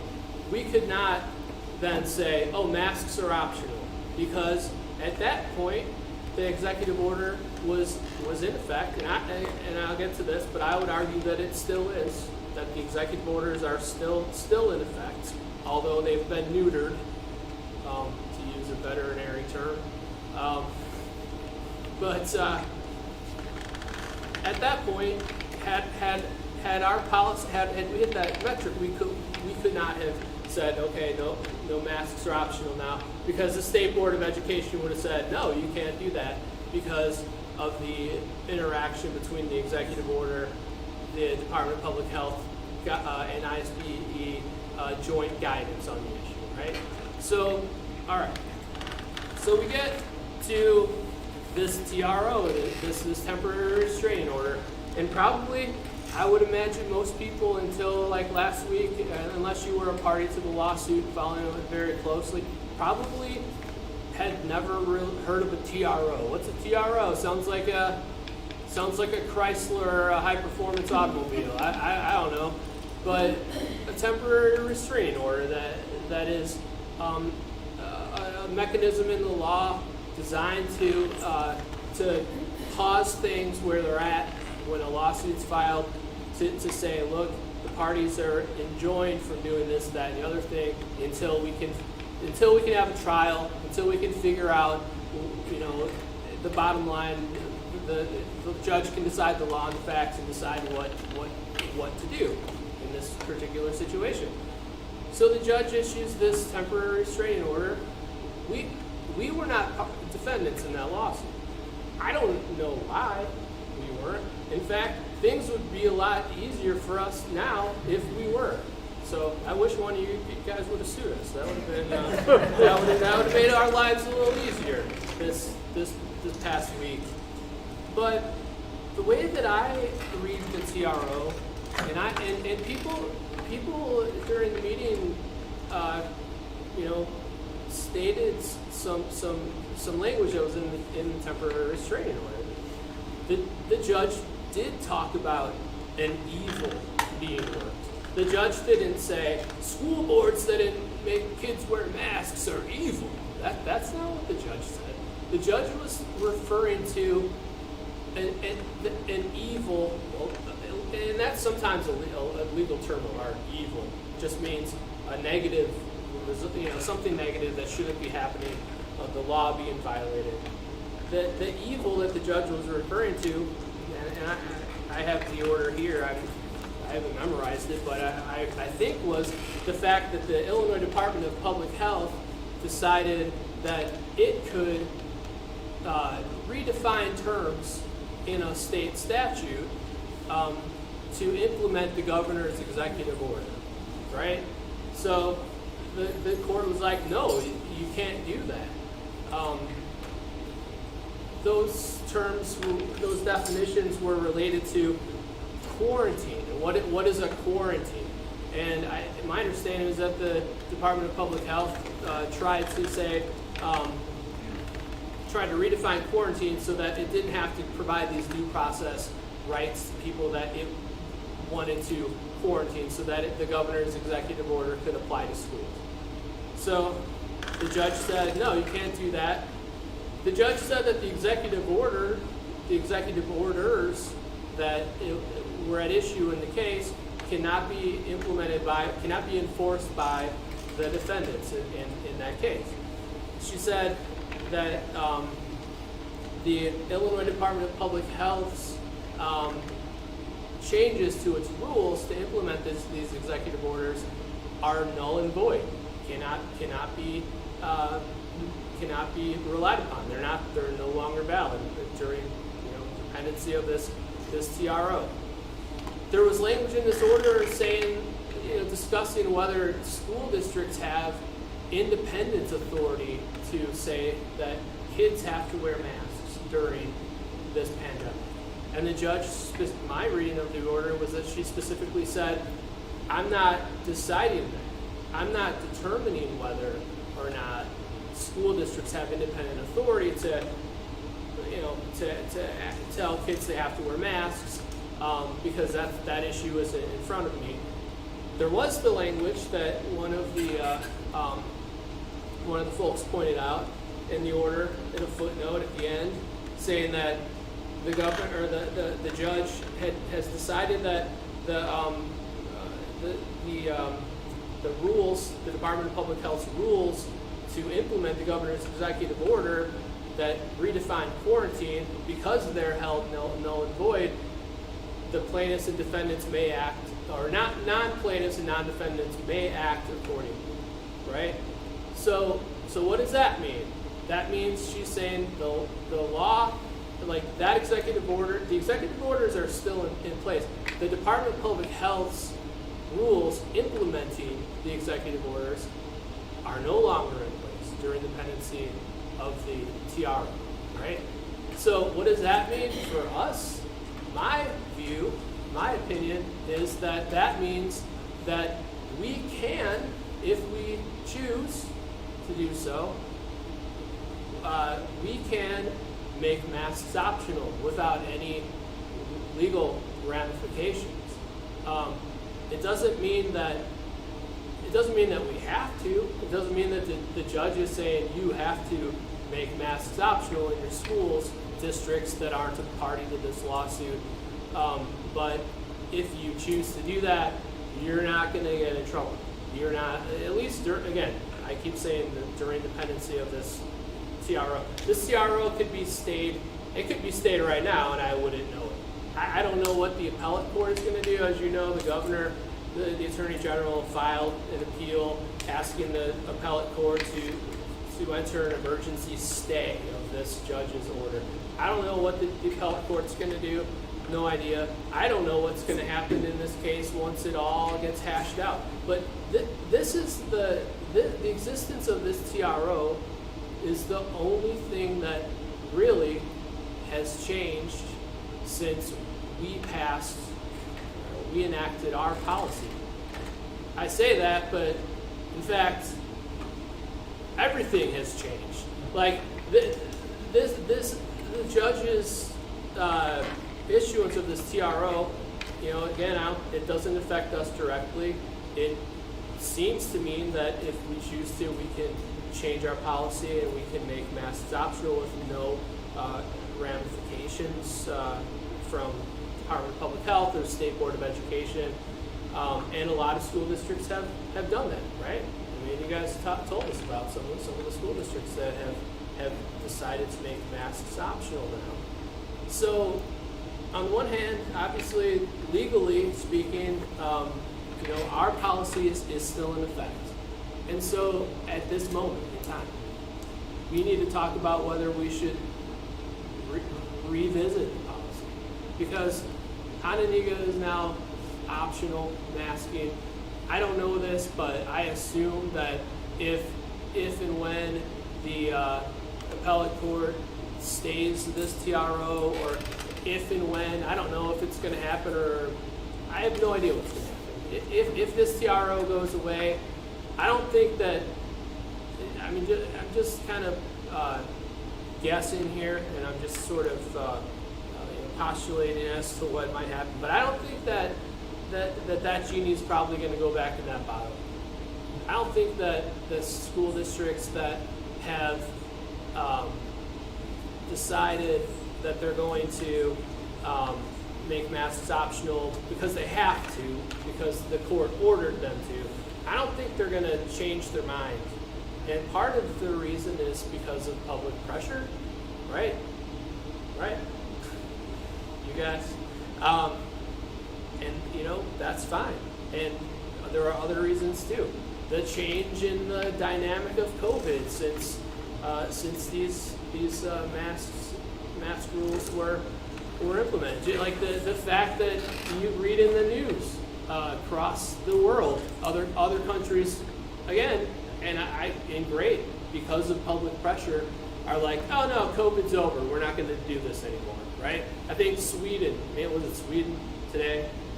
Their government, maybe they had never, I don't know. Some European country was like, no, we're done.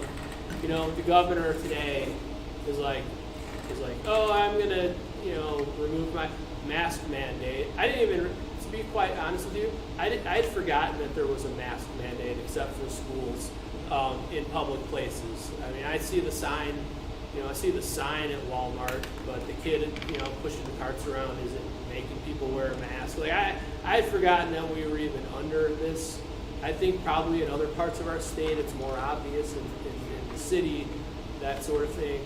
But the tide seems to be turning, and this TRO, I think, doesn't require us, but I feel like it sort of means that we should at least revisit the issue.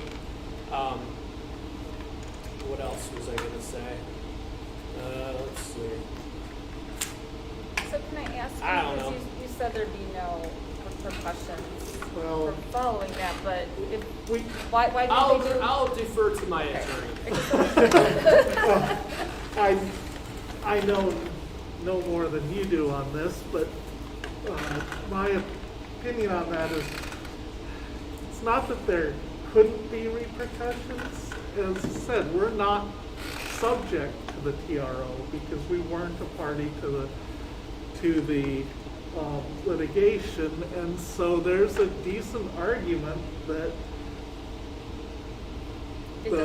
this order doesn't apply to us at all and doesn't change anything for us, and we're still under the same things. However, the existence of the judge's evaluation and ruling, and the fact that a lot of districts are acting on it, even ones that aren't parties to the case, does seem to me, strikes me as an indication that the state would have a much more difficult time trying to make the threats they made earlier.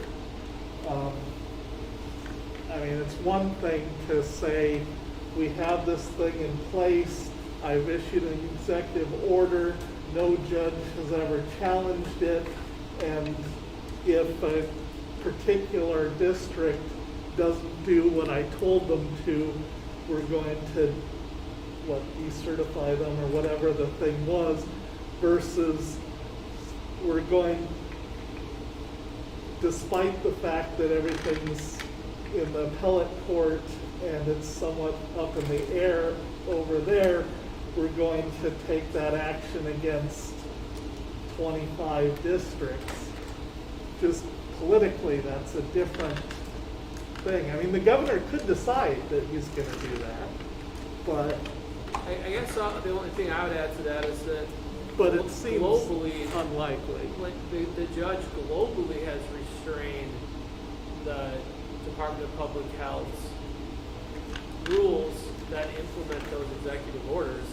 So, to the extent that those rules, would have Yeah. Because in the executive order, the governor says, you know, the Department of Public Health shall make rules to implement this order. Right. For masking in schools. The order doesn't say that the state board, the order only refers to the state board of education as it relates to vaccine mandates in schools. It doesn't say that the guidance, the joint guidance that the Department of Public Health and state board enacted together is void. I don't know why she didn't do that. It seems like that would have been a pretty wise thing to do. I'm sure there was a reason. I think she was in a hurry when she wrote that order, to be frank. But like the dominoes have fallen. Is what I mean. And the reality. And there is the question that if I don't know the details well enough, but we're not a party to this, but the Illinois Department of Education is. And so unless they get another court to stay or reverse this, I don't think they can rely on those rules that they've passed to go after people outside this case either, because they've been told that they're not valid unless they get this stayed and then something else might happen. I cannot foresee a situation in which, given what has happened with this TRO and the judge's language about the parties or the non-parties may conduct themselves accordingly, and all these school districts acting accordingly, that the state board is going to be like, if and when this is lifted, we're going to revoke all of your certifications unless you make kids wear masks. I just don't see it happening. It could, I guess, but I don't think it will. I mean, can I share my perspective? Oh, yes. Please. I'm in, I think, a unique position here because I'm a principal. Our district is part of the lawsuit, so we're now mask optional. But for a long time, I had to enforce the policy, right? My role there is different than my role here. So I'm only speaking from a parent and a school board member right now. And I'm not pro-mask. I'm not anti-mask. I don't know whether they work or not. I think you can find research on both sides. So I don't know. But what I do know is I've always tried to put students first in my decisions. Okay? When I started teaching 15 years ago, I always tried to put the students first. Sometimes you've got to make some really tough decisions to do that, because it can be more difficult for people. And I do think it's time to make that tough decision. I deal with every COVID problem probably you can think of in my role because it's hit families in all kinds of ways. And I hear about it, and I have to, work with the families and the children and what they're going through. So I feel for those who have been severely impacted. I don't want to minimize that. But I do agree with you, Scott. The situation is different now. When we talked in August, I believe that COVID was a more serious disease with the up-and-coming Delta variant and whatever variant was predominant at the time. We know now Omicron. Omicron is the predominant variant, 97-98% of all the cases, whatever it is, right? And the science is showing that yes, it's more contagious, more people are getting sick. We saw that within our district, but many people are not getting as sick. Okay, and I realize that there are people who are getting very sick and they are dying, and I don't want to minimize the risk of that. What I'm saying is it's a different disease now. So I don't look at our situation the same as I do in August. Okay, I want to put first and foremost here, I think it's time to go mask optional. I also understand that we have put a policy in place, and we cannot necessarily go against our policy, right? Yes.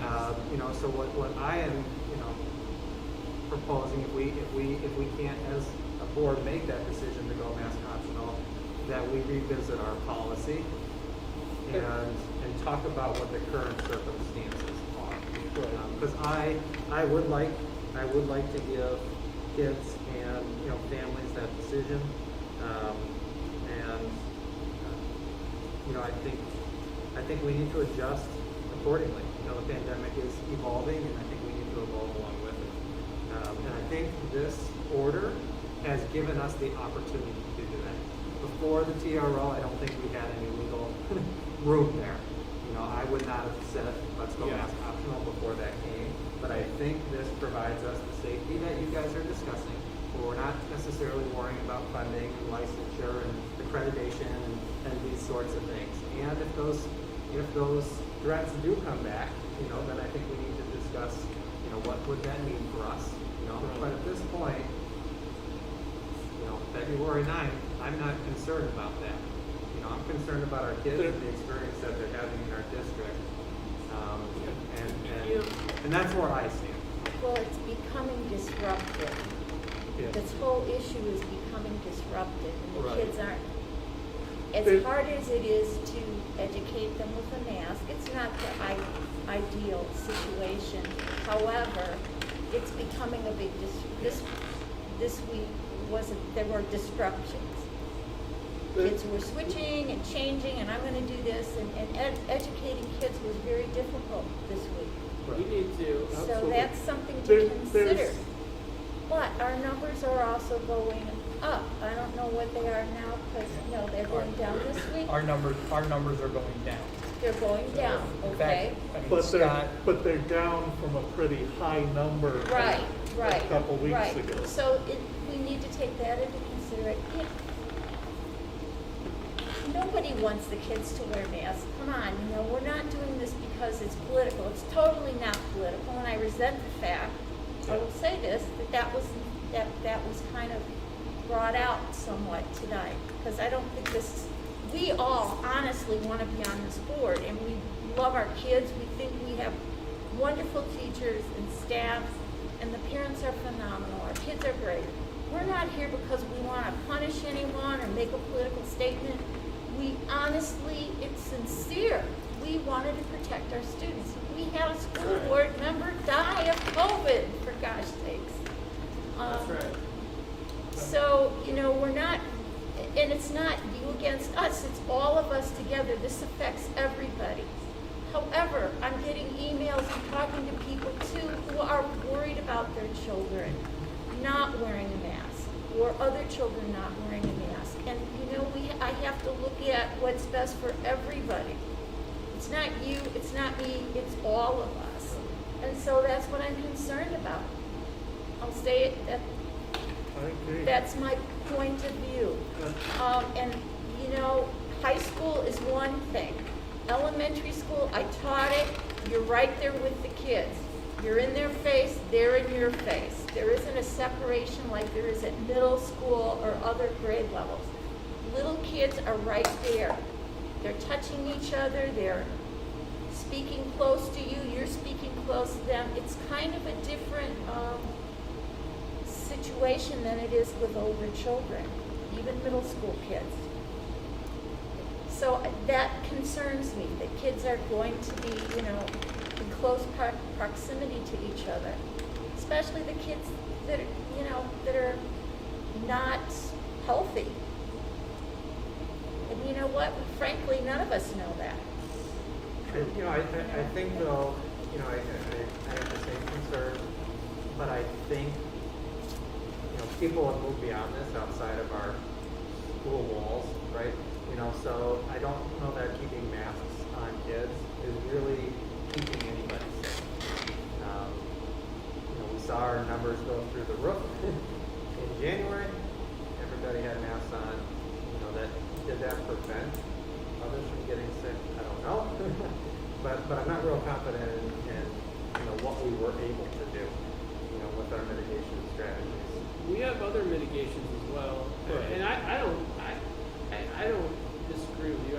I've never taught elementary kids, but I've looked in their classrooms, and they're They're all over the place, you It's know. not like shopping at Walmart.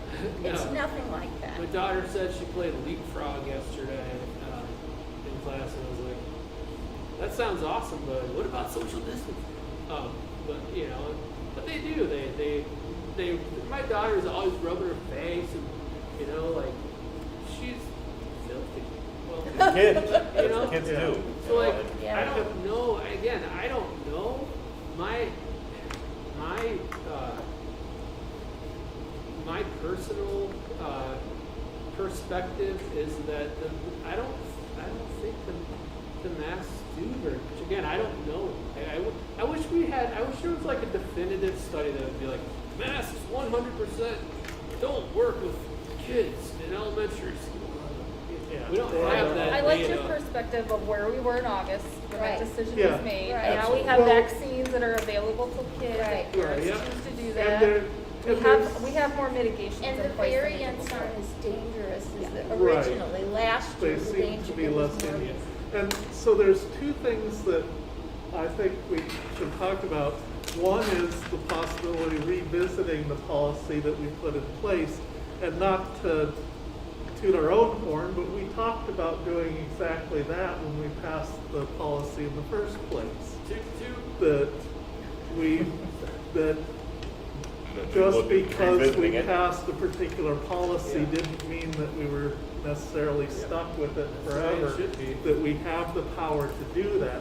The second thing, though, is one of the things that the judge talks about in her order that I don't know if people are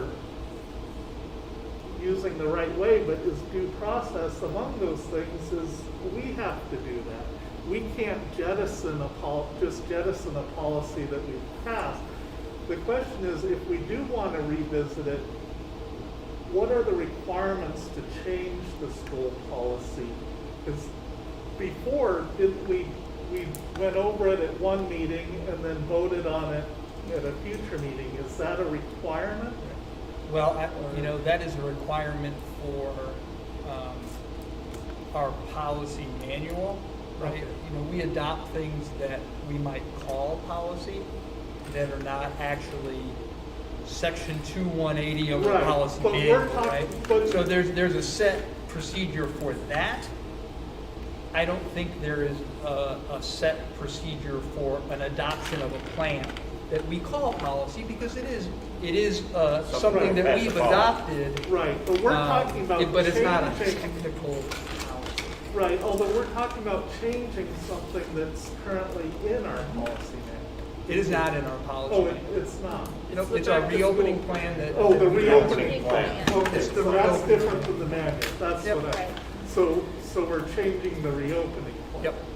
Yes. Okay, so Yep. the question is, what is required to revisit the reopening plan? All we need to do is talk, make a motion. We can't tonight, right? We did not have an action item on the agenda. So it has to when be we pass, added to when we the post an agenda agenda of 48 the hours meeting. before, you can't, then you can have any discussion you want to have at Okay. a meeting. Like, we can talk about it to a blue face. Right, so right? But so- we can't actually change anything until we posted an agenda with action. Okay, so we can't change our policy, that part with the masking and mitigation strategy, without at least 48 hours notice before the vote. Without it being posted on an agenda to the Right, public that we for intend 48 to hours. possibly take action, right? Once we do that, then we can, otherwise we're in violation of the Open Meetings Act. Right. We take action on something here And so- that we didn't tell the public ahead of time we were going to. Right, so it's a that's what violation. we wanted, so that's what we want to do, is we want to make, so we need, I think, obviously, the time to revisit this is here. And so we need to put that on the next agenda, either the school board meeting in 2 weeks, or if we decided it was necessary, we'd have to schedule something before then, more than 48 hours from now. All right, I suggest we have an emergency meeting to discuss our current policy or our current action plan for reopening without masks or making it an option. Within, then at least, at the very soonest, 48 hours from now. That's my suggestion. We're going to Oshkosh on Friday. Well, and I'm not sure we want to do it Friday. But it's That Wednesday, was it's going to Wednesday, go to it's 8 o'clock Oshkosh on Wednesday night, so the earliest we could have a meeting where we take action is 8 o'clock on Friday night. I don't think we're doing that. So we're probably talking next week. I do want to get something off my chest here. I really am challenged with sitting here and listening to a lot of that stuff. Like I know all you guys are. I know for myself, and I know probably everybody sitting on this board that has children in our district does this out of wanting to give back and wanting to do the best for our children. So some of the shit that they said up there really gets underneath everybody's skin here, and I appreciate all you guys maintaining your cool, probably better than I. It's and hard. I And a lot of it is appreciate this all guy. the people that came forth. What I do wonder though is everybody that came forth tonight, where were they when there was 5 open positions on this board I to know, serve, I know. and only 3 people showed up? Right. And this board meeting is open the whole time except for one part of this section here. Yeah. This is the second time that we have actually had attendees. And all those 200 people or whatever that showed up, where the hell are they now? I know. That's This is frustrating. the business that happens. This is what goes on. So you can bring that back to the people or the people I'm talking to on the thing there. What? Amen. I agree. Amen. Absolutely. So I want to get that off my chest, and I know this is probably not the right place to do it, but No, I do want to thank everybody for bringing that opinion, because we are sitting here and we're hearing one side of the story. What the people in the peanut gallery didn't hear is all those other people that say, please make masks mandatory. Right. I'm afraid for my children. And that's where we have to struggle. Because that is not going to be an easy vote on my part. Because if one child gets COVID and dies in our district, how the hell am I going to feel about that? When they're up there saying, oh, there's only 800 kids that have died from COVID. Really? That's okay? One child is not okay. If I can stop that from happening, I'm going to. And if it's making masks mandatory, that is something that I'm going to have to weigh out in my head, and then I'm going to have to live with that decision. And none of the other people out here have to make that decision and live with it if something bad happens. Right. So I understand what you guys are going through, and I understand, not making masks mandatory and things like that. And it's going to be a difficult decision. Do we listen to the squeaky wheels, or do we listen to people that are too scared to come in here and voice their opinion, but still say thank you so much for not, lifting the mask ban, and making everybody as safe as possible as you can in school. And I hate to ramble. No, man, Well, that's and- well tough said. having- Well, nobly spoken. Yes, Yes, it's and we also feel it. tough having people that aren't in our community come in. Right. And a lot of people are confused by a lot of this. A lot of it's very confusing. I mean, like I said, we're talking about the governor's orders. We're not, that's the state government. But that's part of our we're job, a guys, right? local. That's public comment. It's your job, it's not really mine, I'm the superintendent, you guys Right. want to say, right? It's your job to listen to that and discern what is valuable for your decision making, right?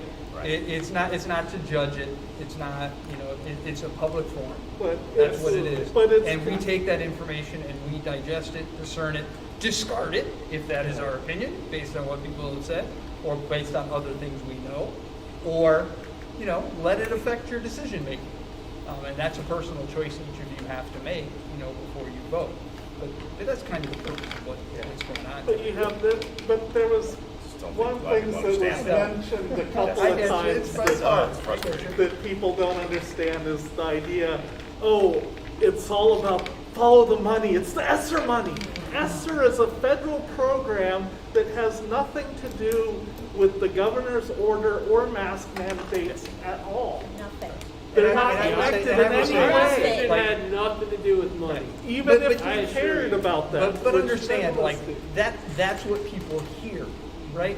And I don't think people even hear it necessarily tied to conversations we've had, because I don't think it's come up in Oh, any no, they conversation haven't. we've had, right? No. But people hear that on the news, they hear that in stories, they read about it, they hear it from districts. Right? It's in their consciousness that that is part of what's going on. So I don't fault anybody for that. It's, you know, it's just, that is what it is, right? It's tough though when you know that it's not true and then Right. they're And then spreading it's it and then silly. everyone's gonna go home and say, oh, they just want the money. Right.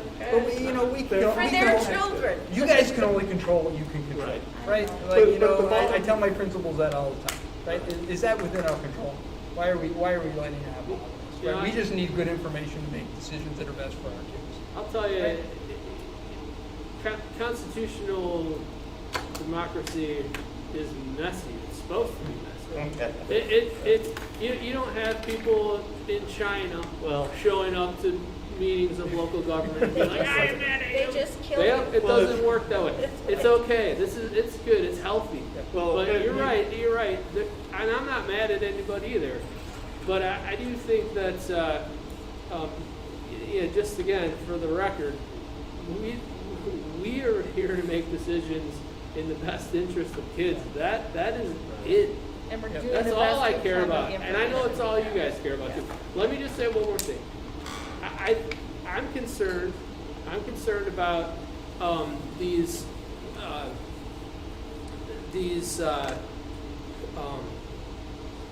instances of kids potentially getting,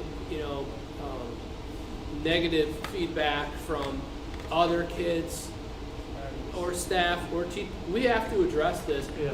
In whatever new policy we come up with, we cannot have kids in our schools pressuring other kids to wear a mask or not wear a mask. That's a medical decision that, ultimately, if it's optional in our school and you have the option to do it or not, we can't have it. Well, we need to do something about it. It's a hard, big though. deal. That is so hard. Yeah, it's pure pressure. I mean, that's You know, but just like anything that Well, goes on with It doesn't bullying mean that we can't just like enact a if this thing were to go, policy. if the TRO applied to us, it would make our decision so much easier. Then we wouldn't have to worry about, picking one side or the other. That's the same thing for the kids. If masks are mandatory, guess what? I can't. Everybody wears masks. To the extent that the adults in the room can do something about it, though, I feel like it needs to. Well, be, but here's the problem. That's one reason we have to address the mandate, because the problem we've had this week, It's a and I requirement, have, mandate. quite frankly, and it's probably not going to be very popular, but I have some concern with the idea that that deciding not to follow rules that you don't like is something that is praised and is heroic, rather than trying to I change get the rules. civil disobedience. Like, I've read my Thoreau, and my Martin Luther King Jr. But yeah, I mean, it's to the extent that it's disrupted our educational process. I mean, I guess it's a microcosm of the rest of the world and the rest of the country, because it's disrupted everything. It's disrupted a lot more than just the school day. But it is disheartening because and that was part of my point in going over this, because we have a policy. Right. That like right now there's a rule. And The rules should be followed. So there's And the that. idea I agree. concerns me that if your family or your parents disagree with a rule, then you don't have to follow it, and that should be okay, and the that's on school them. should have to be okay with that. That's I not the don't way think my kids should have to it wear works. pants. Right. Yeah. Right. Just kidding. I'm just being facetious. You And they can understand. You see- understand the dilemma. And, and because we need to talk about that still, how the school's gonna operate going forward. I think a lot of that will depend on what decision we eventually make. Right, It's but, gonna dictate a lot of that. but I don't think we can, like I said, I don't think we can make a change Tonight. We can't make it tonight, but so we've set the wheels in motion to make a change, a possible change, and we'll move forward with that. And yeah, to your point, yeah, I don't like wearing this mask, but I wear it up here because I'm setting an example because I'm following the rules. So but at any rate, to do that, would we need the motion to schedule an emergency? Okay. How does That is the part of president will do that? Cynthia's job. Okay. Cynthia would consult with me, we would make sure we're following appropriate rules, we would set the meeting. Now, we can do it at your request, and there is actually a process for that as well, but it's not part of a meeting that process has to happen. Okay. You guys can make a meeting happen without that. all right. Yep. Kelsey, I have two attorneys here who talk a heck of a lot, and I don't want to put you on the spot that you need to talk, but I just want to give you the opportunity before. I feel like I'm always the quietest one. I know, I just like I know. to listen to everybody, and I try to bring. I'm new to this, and this isn't. I'm a teacher, and I teach in Harlem, and obviously they lifted the mask mandate is optional, and so I have that perspective as a teacher, knowing what that's like, and I see the different, you guys mentioned, like, other kids peer pressuring kids into doing certain things, or just the confusion for teachers around what if I'm truly terrified and I'm scared and I don't want to get sick, like, how do I handle a kid that comes up to my desk without their mask on? And teachers struggle with that because it's not clear what you do, and that's hard. And we got emails all week about things that we probably shouldn't do, and be careful not to do this, and be aware of that. And that's something we have to work through, and to what extent the adult in the room can take care of and address issues that bullying or peer pressure. I think that's going to happen regardless of our decision on masks and stuff. But ultimately, like, making a decision about, I think it's important to have that discussion, and I think we're right that, like, it's not. It got really quiet when I started talking. We just really want to hear I know, right? I think addressing it, it's not the same. It's a different variant than what we addressed in August, and not only has the variant changed, but the rules have changed. What's going on in the state has changed and stuff. So I definitely think, like, let's have a discussion. Let's figure out what we want to do. If we want to change something or not change something. So just I'm sorry. I that's thought you were done. I do get, as a teacher, that I teach English. I teach English to high schoolers, and, like, one of the core things that I teach is, like, how to discern information and how to, like, figure that out. And I do find it frustrating that, like, there are valid points to why people should wear masks, and there are valid points to why people shouldn't wear masks.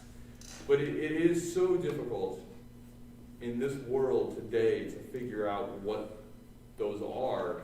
And I do get frustrated when people that I know clearly know better make inaccurate or intentionally misleading statements because they know they're on social media, or because they know that's going to get out there first, right? And then whatever happens afterwards doesn't matter. It's that first thing that gets it, and it's usually the squeaky wheel. So that that does make the decision more difficult. But I think that's why we're here, is because we can make those decisions and work through that. So yeah, I think definitely discussion is warranted, and if we need to make a change, we can make a change. And like Scott said, you guys get paid the money to make the hard decisions. So you're going to make that decision. I'm going to make two quick points, and move on, just that people have referenced the numbers and everything, right? So as of today, 439 cases per 100,000 in the county, right? So Scott made a brief mention that it was 2,000 less than 2 weeks ago, 2 weeks ago, right? That's a huge drop, right? And parents have seen the positive numbers I send out. You know, we were 55, crazy. God, I never thought it would be that, right? Today is, well, you might as well say it's Thursday, right? We've had 3 days of school this week. We have 8. Oh, wow, that's We have way 8, low.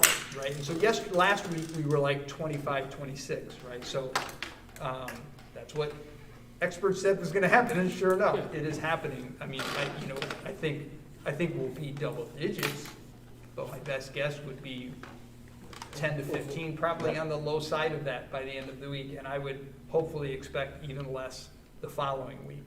I'm no But just so you virologist, have that but perspective. that's what viruses do. Yep, if viruses killed everybody, viruses would not survive. Why did I laugh at that? Just to go back, what was our, just to clarify, what was our original metric? Our original metric was 100 per 100,000 and 1% local, right? So we'll be under 1% local this week, right? Well, Yes. right now, I think we will be under 1% local this week. So we'll have hit, and the way that number is falling, I have no idea to know what like the bottom threshold of that is going to be. I would hate to look at the rate at which it's dropped as a math teacher and then apply that rate to what's, right? That would probably not be accurate, And right? remind me But, again, what but is- it's a good indication that it's going to It continue was to go less down. than 2 weeks in a row, right? Wasn't that what the metric stated? Right. Yep. And what is the number? What is the number of 1%? About 16. Around 16. 16. It's somewhere 16 to 18. I mean, I'd have to go back and look at our total population one more time. I mean, I always keep 1,600 in my head because that's an easy number for me to remember for student population. So 1%, I say 16. And we'll almost certainly be under that this week. And I think Cynthia made a really good point that I just want to reinforce is that, everything has changed. There are things out there that we did not have when we made these decisions in the fall, right? There were not vaccinations for children at all, right? Now we can vaccinate all the way down to 5. And when we made that decision, that was not an option for parents to say, because again, people have concerns that when people are mask optional and maybe we have children that might contract COVID, right? Well, that wasn't available, then it's available now, right? There's a lot of things to think about when we get into making that decision. I have a question regarding the plan. It was a reopening plan. Did we put an end date to that? I don't. No, we did. So we enacted our plan, and then, like Scott said, the governor's mandate happened, right? So that supersedes our plan. We did not have a choice over that. So what we did was we added to our plan that our metrics would go into effect when the governor's mandate disappeared, right? It hasn't disappeared. That's the closest we put, and it's a plan for this year. Technically, yeah, it hasn't disappeared. We wouldn't just say that a plan applies to the next school year, so I guess in that respect, it's for this year. The reason I'm asking is, do we need to go back and revise that, or can we just develop what we want moving forward? We can develop what we want, and you guys are. We can Well, do do either, whatever you and want. the community is on both sides of it, so, I mean, it's. And it was We've our got lots of plan that we discussion put there. together, so we So that we can could do whatever reopen the we want school. with it. I mean, basically, because if we were debating, at that point in time, we were debating whether we're gonna be in person or whether we were remote. And with this plan, we were able to have Stay open. in-person learning. And that was our goal. That was the main goal at that point in time, so that, kids can actually come into the school, let alone with a mask on, but still, they could be here. Okay. So Cynthia and I will work on a potential special purpose date and be in communication with you guys about that very shortly. 50 years ago, did school boards sit around and talk about how many basketballs to buy? Yeah. Yeah. Yeah. Yes. I've been coming to board meetings for a long time. When I was in the union, that was my job. I went to board I meetings. would like that. I would So I've like to been going discuss for honey basketball. Could we just 25 years. Yeah. 17 more Absolutely. basketball? Right? Anything else for COVID that we need tonight that can't wait till the special purpose? Can I just say one thing? I feel really bad for our teachers and our administrators and just all the nastiness that they're dealing with when they're, trying to do the best they can. And I understand people don't agree, but I would like to see our community do better. Just the stuff that, I'm reading on Facebook and, people are telling me about and all this, I feel like we can be better than that, So I just publicly want to encourage people to, treat our staff better. They're working for us because they love kids. I believe they're trying to do the best that they can. They're all in very difficult positions. I can say that because I'm a principal in a school during the pandemic, and it is the worst. The worst, and I know that they're dealing with all kinds of stuff too, So, if you would, please encourage, your people, your circles to treat our staff with kindness, because they're here for the kids. They are. And Thank you for I don't saying think that. they That is deserve some of the wonderful. things that Well they're said. getting, so. Well said, Mike. Thank The you. thing is, it wasn't even denied. Everybody that got up here and spoke, they moved here Okay. to be in this school district. So Okay. there is still that respect there. Just show it to them out loud. We don't want good people quitting over this. We want to keep our teachers and get them through this. Yeah. Come out on the other end stronger and not broken. Absolutely. No, thank you for that. Okay, we have a bunch of stuff on the agenda. We could go with just the critical items and not stay here so long tonight. If you guys are okay with that, we need to talk about the approval of Chromebooks because we have to get those ordered or we might run into a supply issue. And then we do need to have executive session. Does anybody have any objection with holding off building and grounds, finance, personnel, policy, and education report until the board meeting? I move to hold that off till the board meeting. Okay, thank you. I second.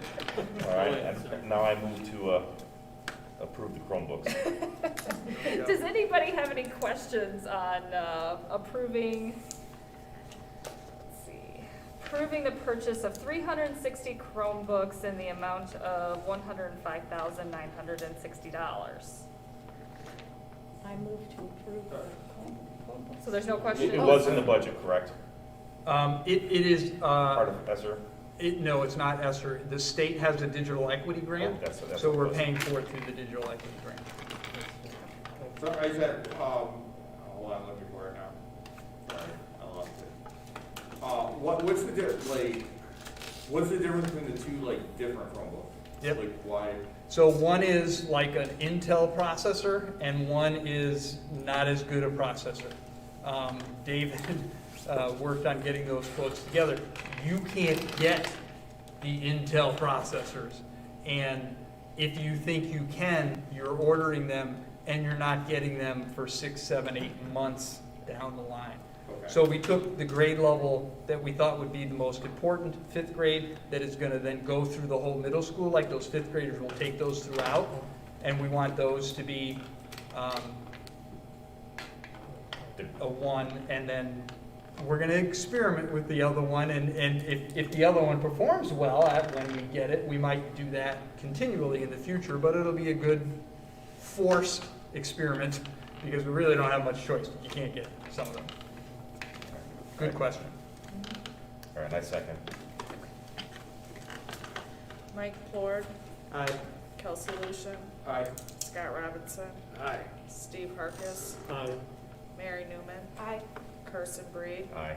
Cynthia Driggers. Aye. Okay, motion passes. Okay. Thank you, everybody, for coming tonight. We do appreciate your comments. We're all trying to work through this together. I really appreciate you talking to everybody. I did not want to shut this meeting down today, and I appreciate the assistance with just how the meeting works. That's why we have them. So we're gonna move into executive session, so this is a closed time for the board. Oh, I'm gonna motion to move into executive session. Thank you. I